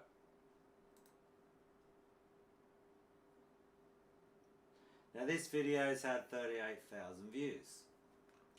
Retention is 38%. And this is that one that I just totally winged it. Now if we go to the reach on this one, they've pushed this one 477,000 times. So they've said, yep, we're going to give this video a push. From them pushing it this much, I've gained 1,200 subscribers. This is the video, and it was here when I got most of the viewers came in. if we go to the subscriber count, since this, because they've pushed it so much, it's slowly increased up to the point now where it's got that. If we went back to that other video, it's only got 7 subscribers, or an older one that hasn't done so well. You know, not subscribed, like the majority of views have come from 95% of people who watched the video didn't subscribe. Which is a lot of, you'll see people, they're like, hey, 95% of people haven't subscribed. You know, it does asking people to subscribe, liking and commenting, watching videos all the way through. You know, I got lots of comments on this video, engagement, you know. Now, so if we go to that one, because they've pushed it, like I said, so the reach, it's got a good click-through rate. I swear it's red arrows. Red arrows make people,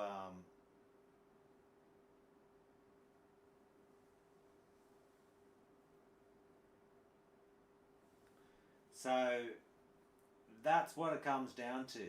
How do you make YouTube want to push a video? If YouTube hadn't have pushed this video, I'd be at, you know, I'm 1,200 subscribers, pretty much less.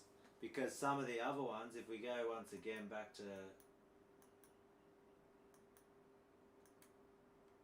my content, we go back to an older one from like the July that's had, you know, death metal,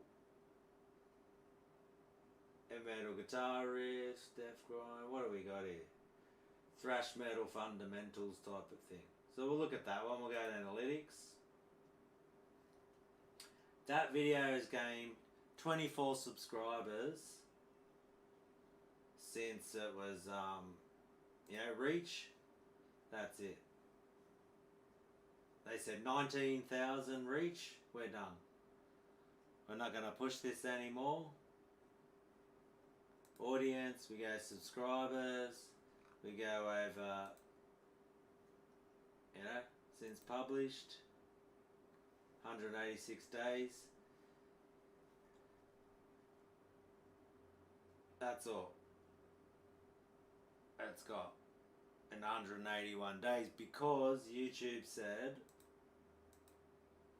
that's as much as we're going to push this one, Shane.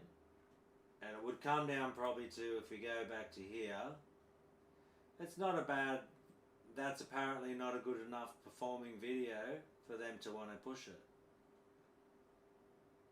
You know, I thought it's doing 46%. I thought that's not too bad. But for whatever reason it is. Because see the watch time, if people, for whatever reason, I'm not getting enough comments, and that's what it comes down to. If they don't, you know, that right there. Which the other video had 470,000 reach, and this has only got 19,000. So you get the point. If it comes down to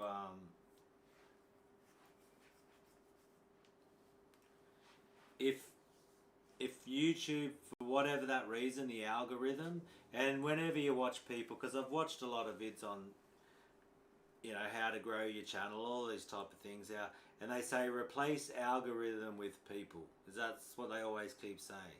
So I'll always go replace algorithm with people. It's not the algorithm doesn't like your videos and stops watching, it's people don't like them. So, or the majority of people, you know, don't like them, so therefore how can you then retain people? How can you do that? If you can figure out the retention type of thing, then yeah, you can, then people will be like, okay, or YouTube will say, yep, sweet. He can retain a crowd, he can retain an audience, that's awesome, we got him on the channel, that's what we want, we're going to help your channel. That's why some channels can blow up and do 100,000 in less than a year. In 3 months some people can do it. Probably not in the death metal guitar thing, but it shows you that if I could get videos to blow up and they would push them 400,000 times and get 1,000 subscribers every video, then I've done 70 videos, I'd be at 70,000 subscribers right now. You would think. You know? So, and I don't know if, like, asking people to subscribe, that's another thing. You know, if I say, however you try to put that, that's something I don't do in my videos, because I'm sort of like, would someone, is it almost like you got to remind them? Make sure you like, comment, but it's how you say it. You don't want to be like, make sure you like, comment, subscribe. It'd almost be like, if you got value out of this, commenting, liking would really help the channel grow. Yeah. So all very interesting, eh? That I'm still trying to learn, I'm still trying to figure a lot of it out, and we'll see what happens. So very interesting, I find. Now, analytics. And when you start doing a channel, and now I've been getting good feedback, I start going, you know what? Yeah, I want to grow this. It's changed my mindset and my goals from when I first started, which was just to help out some friends, because trying to upload through Facebook Messenger and then that one video, I was like, you know what? And nothing was happening, eh? And I went, how about here? Here's just a death metal pattern. And that's why I've stuck with that. Here's easy death metal patterns. Because I think easy, fast, they can have like controversial things. You know, I even started thinking like, you want to do a good thumbnail and like, women can't play guitar. Some shit like that, and then they'll, you know what I mean? I'll get all these people, which is what do people do? They'll try to do controversy, but yeah. Don't worry, I was half tempted to do it. I'll be like, can have my thumbnail with me like this. There we go, I can see it in my screen there. Can women play guitar? With a thumbs down. They'll be like, you're a misogynist. It'll be a white knight, freaking white knights will be flooding the comments. But YouTube, if people are commenting, and that's half the thing what people do, like, if you can even get people to even dislike you, and dislike you so much that they need to express their opinion in the comments, then YouTube will go, hell yeah, people are engaging with this. Let's push his videos more.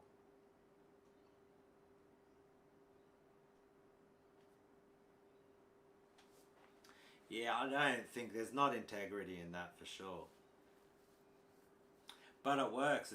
That's why it's called clickbait, isn't it? Which I don't want to be. But hey, I'm telling you, it does cross your mind when you're trying to grow this. Because now I definitely am trying to grow it. Yeah. Yeah, she can shred pretty cool. Pantera covers. I just don't think I can play Dime justice. But hey, I might have to do some Pantera covers. How to play this. And I'll see. Maybe I'll have to do like a riff and see if it gets demonetized. And if they're like, nah, copyright strike, you can't do that. Because I definitely know some Pantera riffs. Some Metallica riffs. Slayer riffs.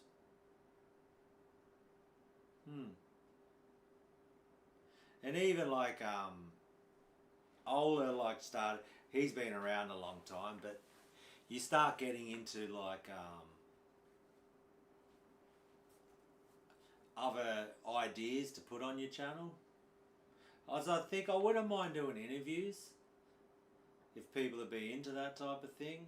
I think if you could get hold of guitar play, but even with people who aren't famous, I think would be cool. Just to interview someone and have questions, what motivates them, There you go. So Slayer's a bit of a... But is teaching fair use? If I do it like I'm teaching... Because that's why I'm wondering, how does the suffocator get around it? I'd really be interested to know. And where do you find that information?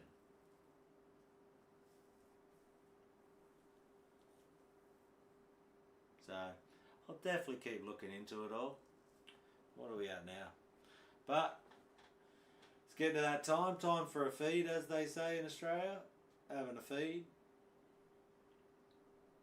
So, thanks for hanging out. I don't know how long we've been going now.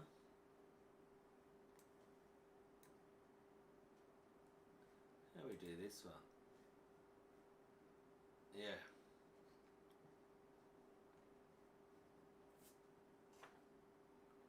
Oh yeah, 2 hours and 32 minutes. So yeah, no, thanks for hanging out. Thanks Jay, Old Goat, everyone in there. Dirt Racer X, 4X. Whoever's still in here. What, 7? Could be Renan. Old Kenan, I think's in here. Old Goat and Jay Lees have been here since the beginning, so I appreciate you hanging out. Work on that riff. I'm sort of, yeah. Yeah, I hope it have a go with it. Well, I'm going to drop that probably tomorrow. It's going to be the lick. So I thought, you know what? I'm still a bit average, or as we'd say, bodgy. I wasn't feeling that. I was like, yeah, you're not hitting the point there. Not enough to be like, yeah, I learned this from you. I can't even play it properly, but, you know. So I thought, I'm here trying to practice it. And I went, you know what, bugger it. I'll just chuck on a live stream and we'll just have a go with me and we'll try to learn it together. No worries, Jay. Thanks, Dirt Racer X. I'll have to go watch, yeah, get some motocross. Hey, how did Jet Lawrence go, eh? Yo, go the Aussies. With a name like Dirt Racer X, I'm sure you're watching the Supercross. Go the Aussie. That was sick, man. Where was Tomac, eh? What happened to Eli? They're all like, oh, wait till Eli comes back. But Anderson and Webber rode well. So Webber frickin' did an end over. Mate, how good is he, mate? He's a legend, eh? Mate, this kid is just like, he's got so much skill, and they're not, mate, the guys he's beaten are amazing riders, but this kid's just, as long as he stays healthy and doesn't hurt himself and has a bad injury, that's the only thing that's going to stop this dude. But he seems like he's pretty level-headed. Seems like Hunter's getting all the injuries for him at the moment. Very smart racer, mate, but thought I'd throw that in there. A bit of Aussie. That's sick, man. I'm loving it. Watching an Aussie, and the kid's there. He's killing it, eh? But I thought I'd throw that in there. This guy that I watch his live stream of it, and it's freaking hell. He's just like, last year, he's like, crashed. He wanted Jet to lose. Sexton, yeah, we'll see. He might be able to sort out the KTM. We'll see. That'd be interesting. Because he looks definitely, yeah. Like, and that's what's amazing what Jet's doing. Because, like, Sexton's an awesome rider too. That save he did, eh? How was Sexton when he freaking clipped that one and he's like, oh, saved hard as. So, yeah, we'll see what Chase can do. It just seems no one can answer him. Yeah, I'm with you. Webb's, yeah, he might be able to.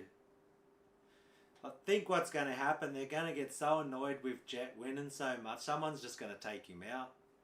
Do a good, just throw it in there and actually take his front end out, and that's the only thing that's going to make him not win. They'll have to take his front end out. And just be like, hey, someone else get a victory. Bam, bam. Just take him out. I can see it's going to have to happen. The American dude's getting beaten. I'm like, bug it, this is just too much. This dude, we're taking him out. Someone else win. Someone's going to kamikaze him for sure, eh? Just send it way back. Well, I can't make the corner. Take him out. But yeah, Webb done well, eh? Besides that little, the endo thing he done, eh? It was just like a weird, it's so, oh, they're amazing to watch, those dudes. I love it, eh? Don't have a bike or anything, but I just love that. It's one of my favourite sports to watch. So much skill. The way it's bouncing around the bike, so hey, totally cool. And what's Deegan's on the is he like the East Coast? It's like a West Coast, East Coast thing. Because like at A1 I was just like, where's Deegan? So I think he must, like, they split them up, don't they, the 250s? Okay. He might come back. You reckon he was just unfit for the, even though I said I was about to go, now me and Dirt Race are talking about the bike. Do you reckon he just was a bit unfit? What happened at A1 to him? Because he even went backwards. Like, Jet absolutely smoked him at A1.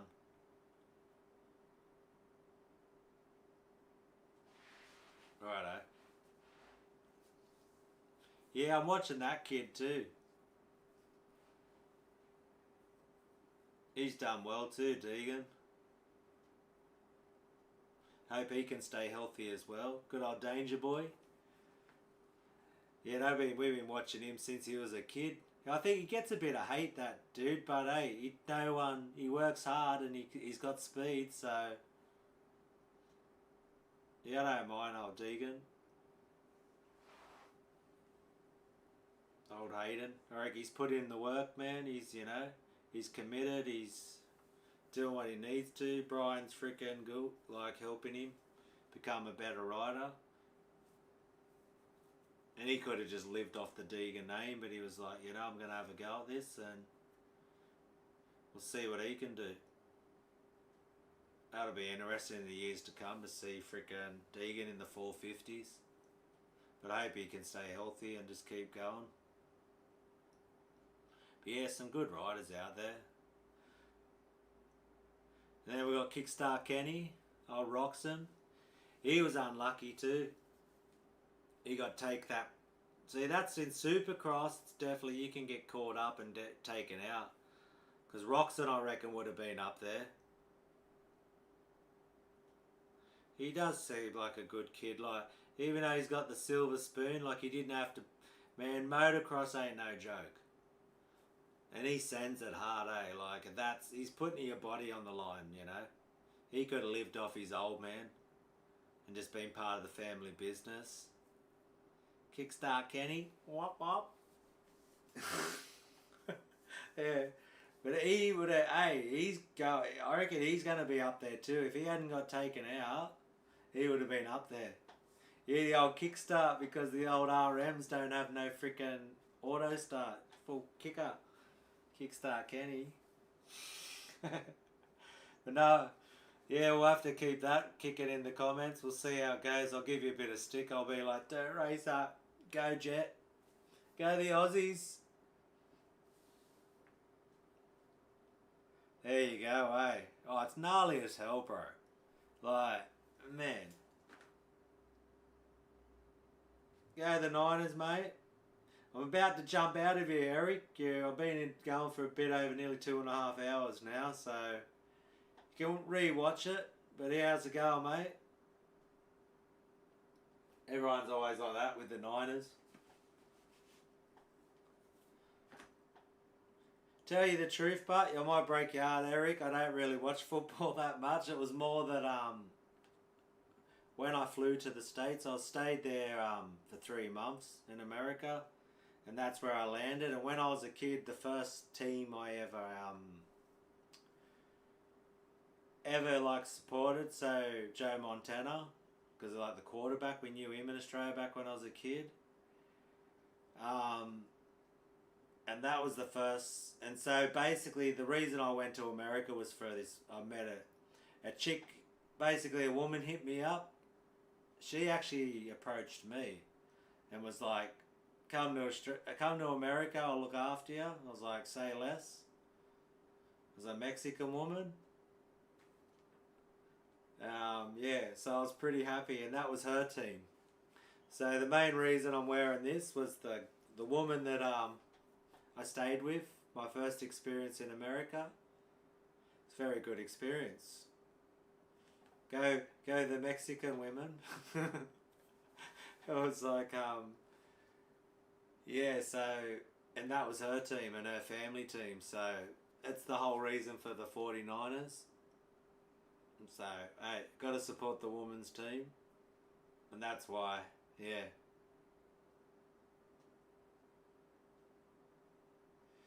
Mate, if we can figure out a way for Dunn to make some money, everyone's struggling at the moment, so I could still go stay there with her, but still very good friends, but money wins at the end of the day.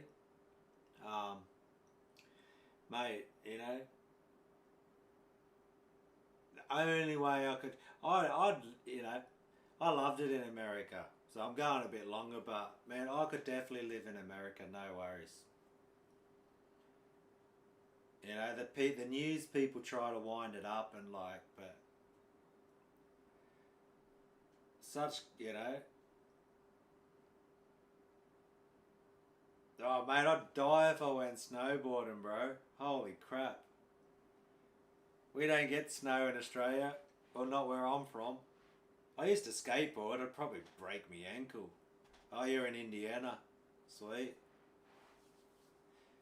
But yeah, what a man, all the American people I met, such good people, eh? Very just welcoming. I think too when they hear the accent, very interested. They're just like, oh, an Aussie. Even I remember I went up to the coppers because they had, or the police, and they had like an Australian made back in the day.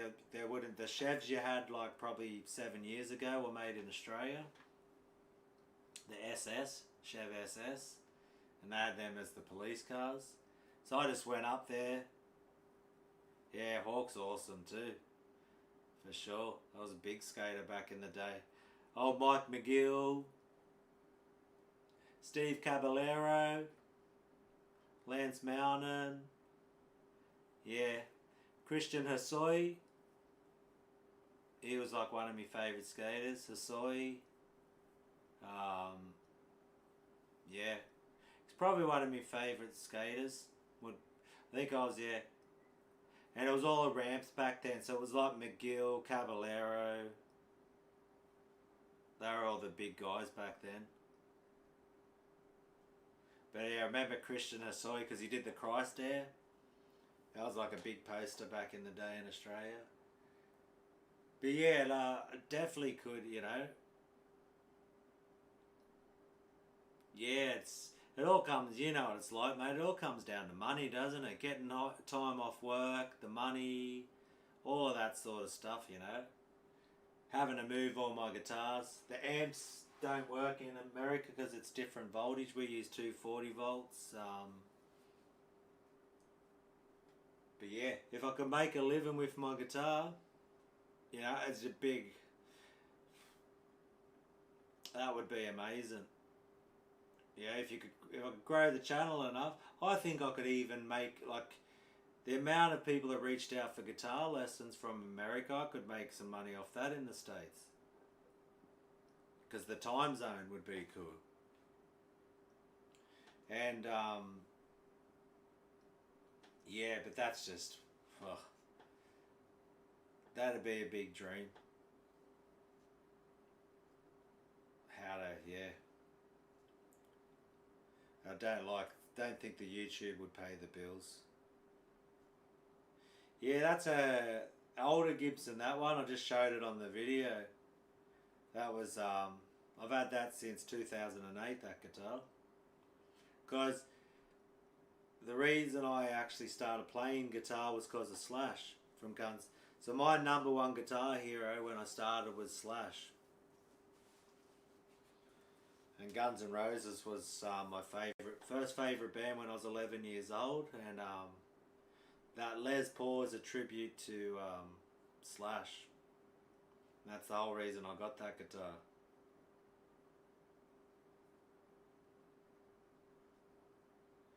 Yeah, I do lessons. So, um, weekends, you know, it's right now. It's like 5:46 p.m. Hey, well, I'm 40 Australian dollars an hour. So that's like, I'll tell you. I'll sell myself, eh? AUD versus USD. I'm cheap, mate. Good rates. Come see your old mate done. 26 an hour, mate.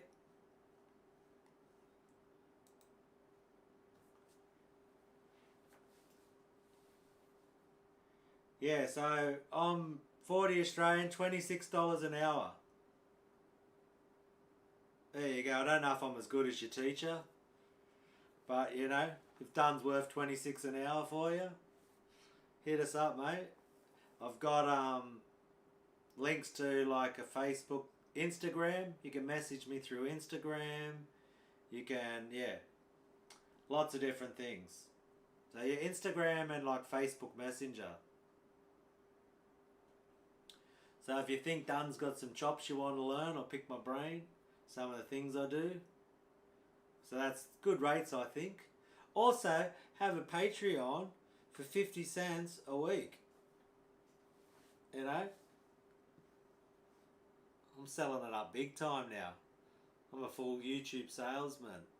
So, hey, put it this way, if this channel could grow enough,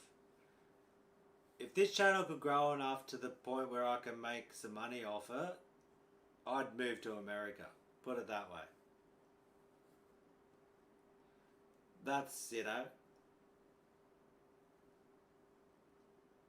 Because I just think it would definitely help the guitar. But trying to afford houses there. But I wouldn't have to be in the big cities, would I? But hey, yeah, like I said, man, through my Instagram, we'll go like that. So basically all you'd have to do is we go like that. We go like this. Oh, where's my OBS? Where'd it go? That's what I want. Where is it? Right there. So yeah, we're on that screen. If you go to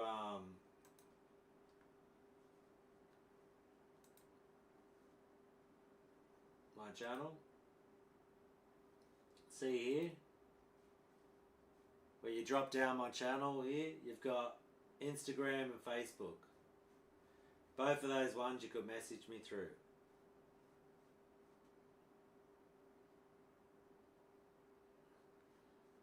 And Instagram's probably good, you know. But yeah, hit me up a message through that, man, and that's basically what it is. And I even do the first video that I do, and the first time that before we do a lesson, what I do is I do like a one-on-one, a consultation call, where I'll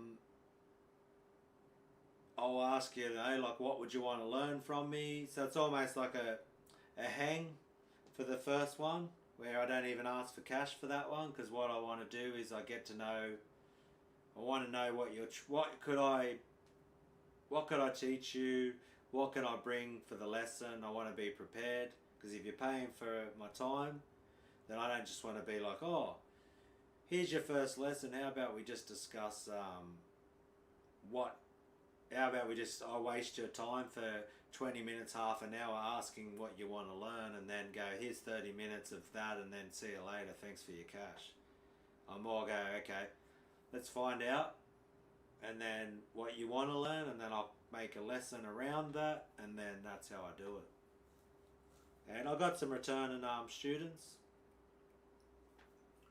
But yeah, it's more the hours. So it'll be on the weekends, because it's Saturday now in Australia. So yeah, no worries, Eric, if you want to hit us up, mate. And again, hey, show you some of the ways I do things, the way my mind works and how I come up with these things, because you definitely one-on-one's going to be more than through the YouTube videos, so it's up to you, man. There we go. So a bit of motocross, a bit of freaking salesman at the end there, selling myself, you know. And I even have this too, like turn that off.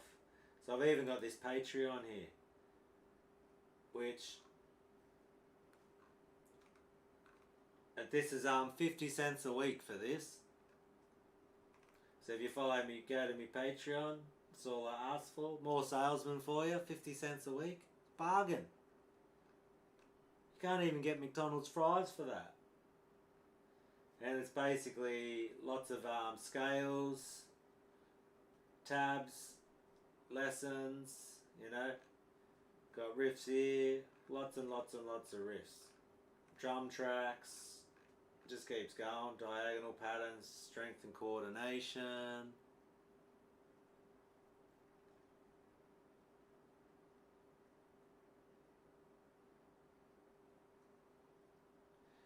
PJs also need to get better at that while playing faster. I'm gonna unfriend you. Alright, yeah. So, you know, there's more there too. Scales, harmonic minor, you know. So straight up, bit of more salesman right there.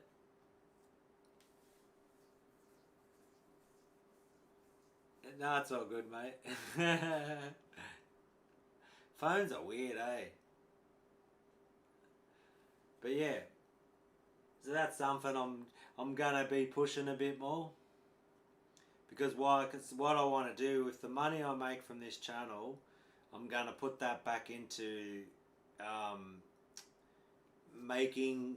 So when I write some songs, I'm gonna get help tabbing them out properly. Because when it's got like how to tab them out and it's like a bit of sway, I don't know how to tab that stuff out properly. Like I said, I do just more, I find these patterns and shapes, and then it comes down to techniques and all these type of things. So, yeah. What we got here?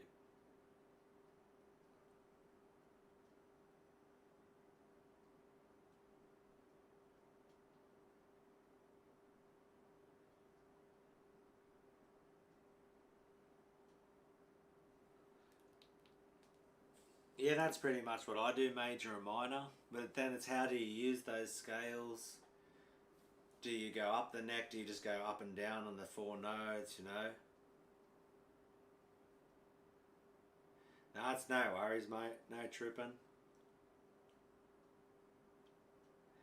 No worries, buddy. It's all good. I'm chill. Chill. It's the weekend, mate. No work today. Ooh. So, yeah. So if you want to check any of that out, like I said, send us a message, mate. We can set something up. Bargain. 26, mate. Might be more because the exchange rate's never that. It's probably like 27, 28. But I'll try and push that more. Because it all helps, and like I said, the money I make will go back into trying to create more material. Because I want to do proper tabs. And then that will and then that's something I want to do. So I want to work on like a course that will be a cheap thing, but some type of course where it's like my method of how I do things, and then also want to write songs how I do things. I stick the riffs, you know, when I'm just riffing out in videos, I want those tabbed out. And for, yeah, once again, for small fees, I'll just be giving those to me, you know, to the people interested in those patterns and things like that. So, yeah. That's pretty much where we're at with that one. And that's my plans now for this year with the channel, is to try to grow it more, introduce things like that, introduce more tabs, more offers, yeah. So yeah, if once, like I said, interested, we'll hit those up, and yeah, I'm definitely, like I said, I'm taking this more. I want to grow this channel. And if it, I'd really, would it be good, you know? And I definitely want to look at the financial side of it too now, which I think is, you know, why not? But I'm not going to just be shilling out anything. Yeah, there you go, man. Dirt Race X. So that shows you there's a want for it. Yeah, and I think I've got to get better on how would I then make that course, because that's going to take me a bit of work. Masterclass in pinch harmonics. Yeah, I could put that in there. And probably the course will have video segments of it. You know, because also not only where you do it, you need pedals and certain things, you know. Mate, I'll get you up there, frickin' pinch harmonics, no worries. I'll get the harmonics cracking. You know? Well, while I'm here, I may as well give you... Dunn was about to jump out of here, but now you got me in. Let's talk about myself in the third person. So definitely pedals that you've got are going to make a difference.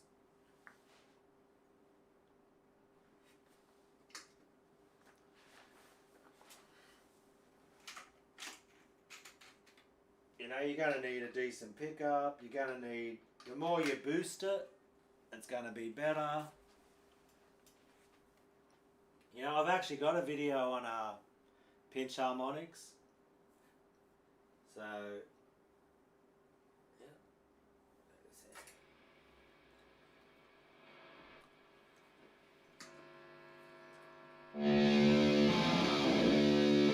So basically, you know, you got your natural one, the dime style.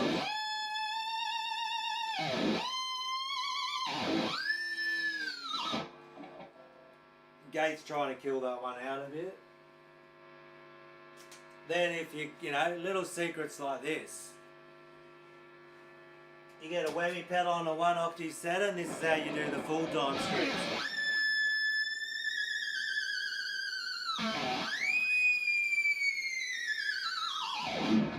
So that's also coming down to the gear that you're using, you know.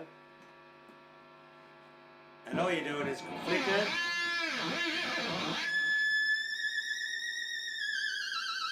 Same if you picked it.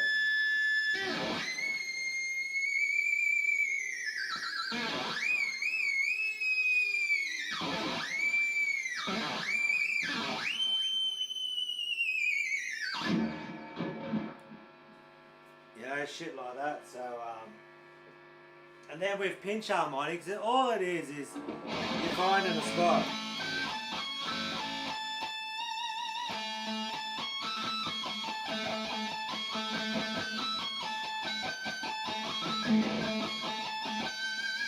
See, there's a spot on there where you get it.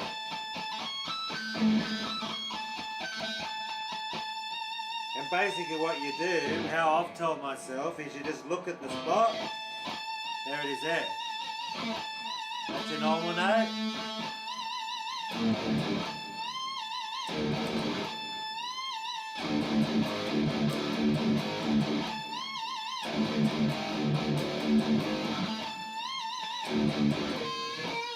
Same with that one.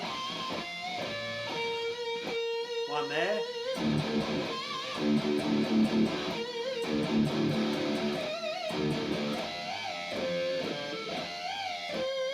One there.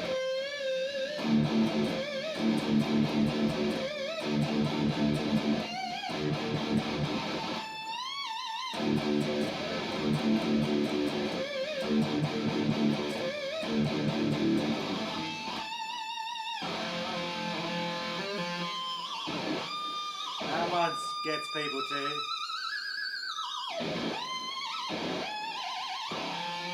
I'm going to teach you stuff like this, patterns.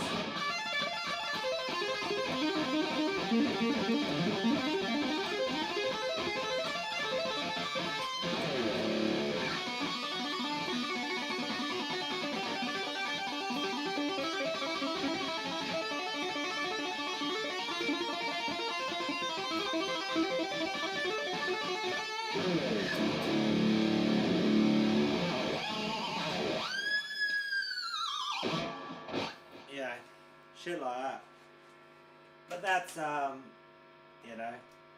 And then with death metal stuff, it's really just picking, isn't it?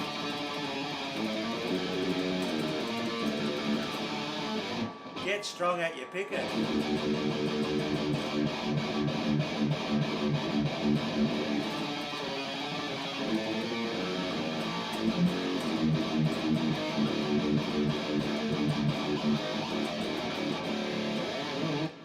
Now to strike the string. You basically just, you clip in the string, it's with your thumb. So it's like,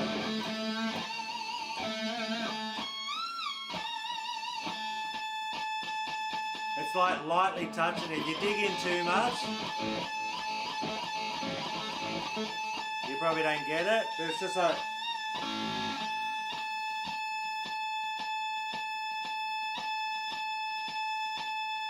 that's it. You just lightly, it's lightly, you're picking it. You can even do it like that.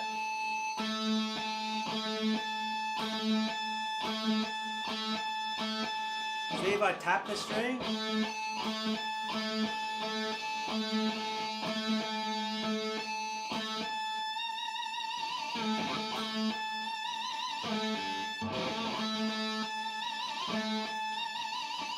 So that's just touching it. So it's just getting that spot.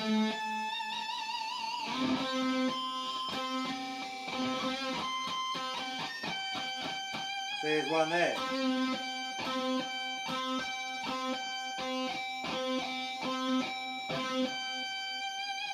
And all you're doing is like,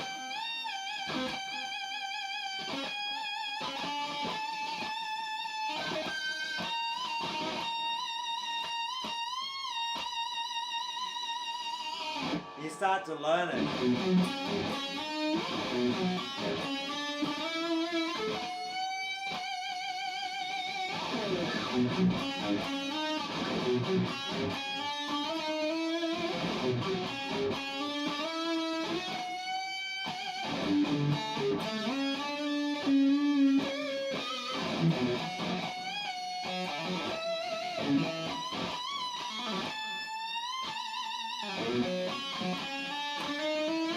Is that?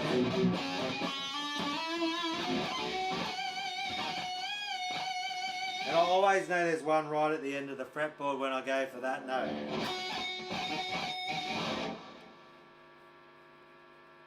But yeah, that's pretty much all you got to do. You just got to find your you just got to find your spot. And then it's a very light touch.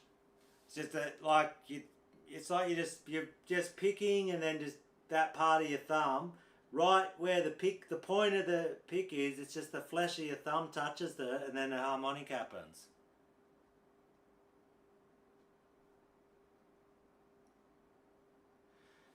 Not even rolling onto it as much. A little bit sort of rolling, yeah. You are rolling. You're like digging like that. But yeah, you are rolling a little bit. A little roll. Yeah, like that. That's over exaggerated, but you sort of go and plop like that. And it's just the littlest amount to then where it touches the side of your thumb there on the skin. And that's pretty much it. So it's a little roll for sure. Definitely in that one. But that's it, fellas. I'm out of here. Everyone have a good morning, night, whatever it is in the world.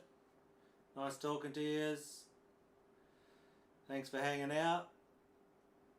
And I'll probably drop a video tomorrow. So take care of yourselves, and I'll talk to you next time. Catch you later.